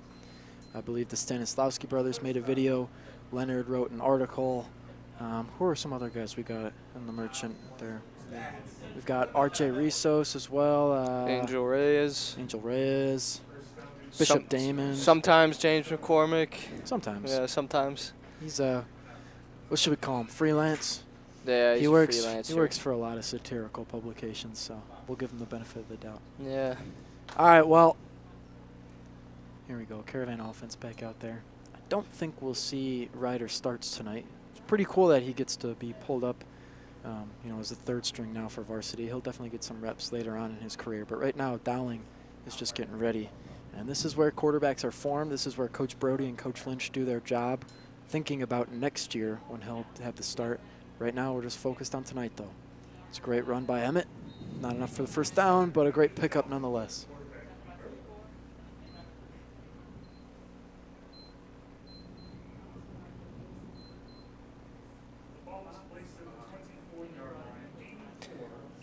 Yeah, I was just thinking about, you were talking about the depth at the running back position. Victor Fryer's hurt, but he's another guy that you would have just to extend how deep you can go with the selection of running backs. It's pretty good, too. Dowling. Okay. Ooh. DeRosa stays on his feet. That was, Dowling motioned over number 84, Tremaine Dockery, for the Caravan, and then he ran into Luca on the run. That's just, lack of experience. Can't really blame him for that, but they're going to try to run some plays. Now that it's 3rd and 9, might see a pass or two.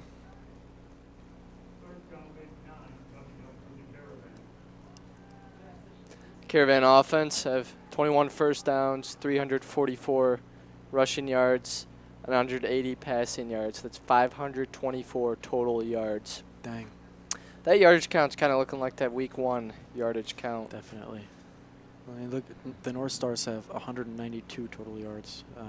That shows how well our defense has played tonight. But Christos, offensive-wise, this is week 1 all over again, just without the competitiveness and tension at the end of that fourth quarter.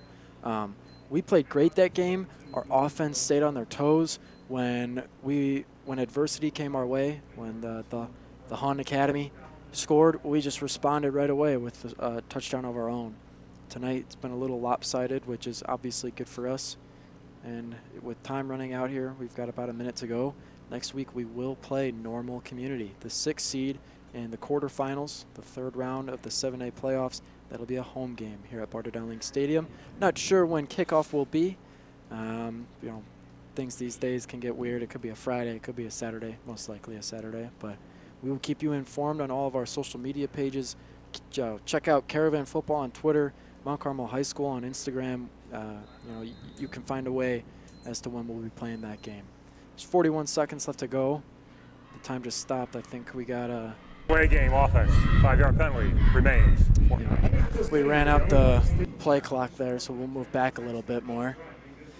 I don't know. We'll see if they'll knee it out, get one last play in there. I'd be shocked if we do anything too crazy, though. Still in.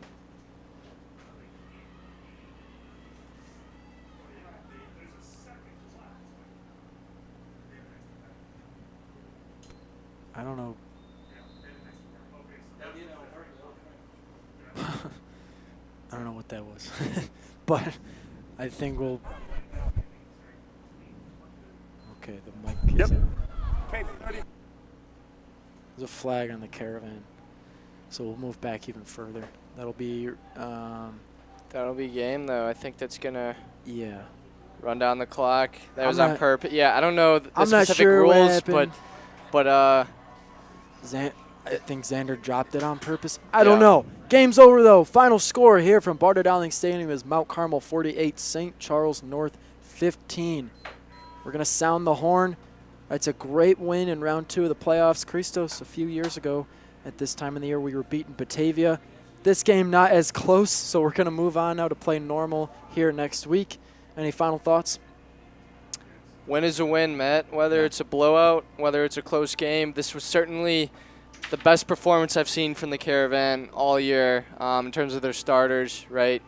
And game by game. So we'll be looking forward to that game against Normal. Definitely. And the winner of that one will play Quincy or St. Rita.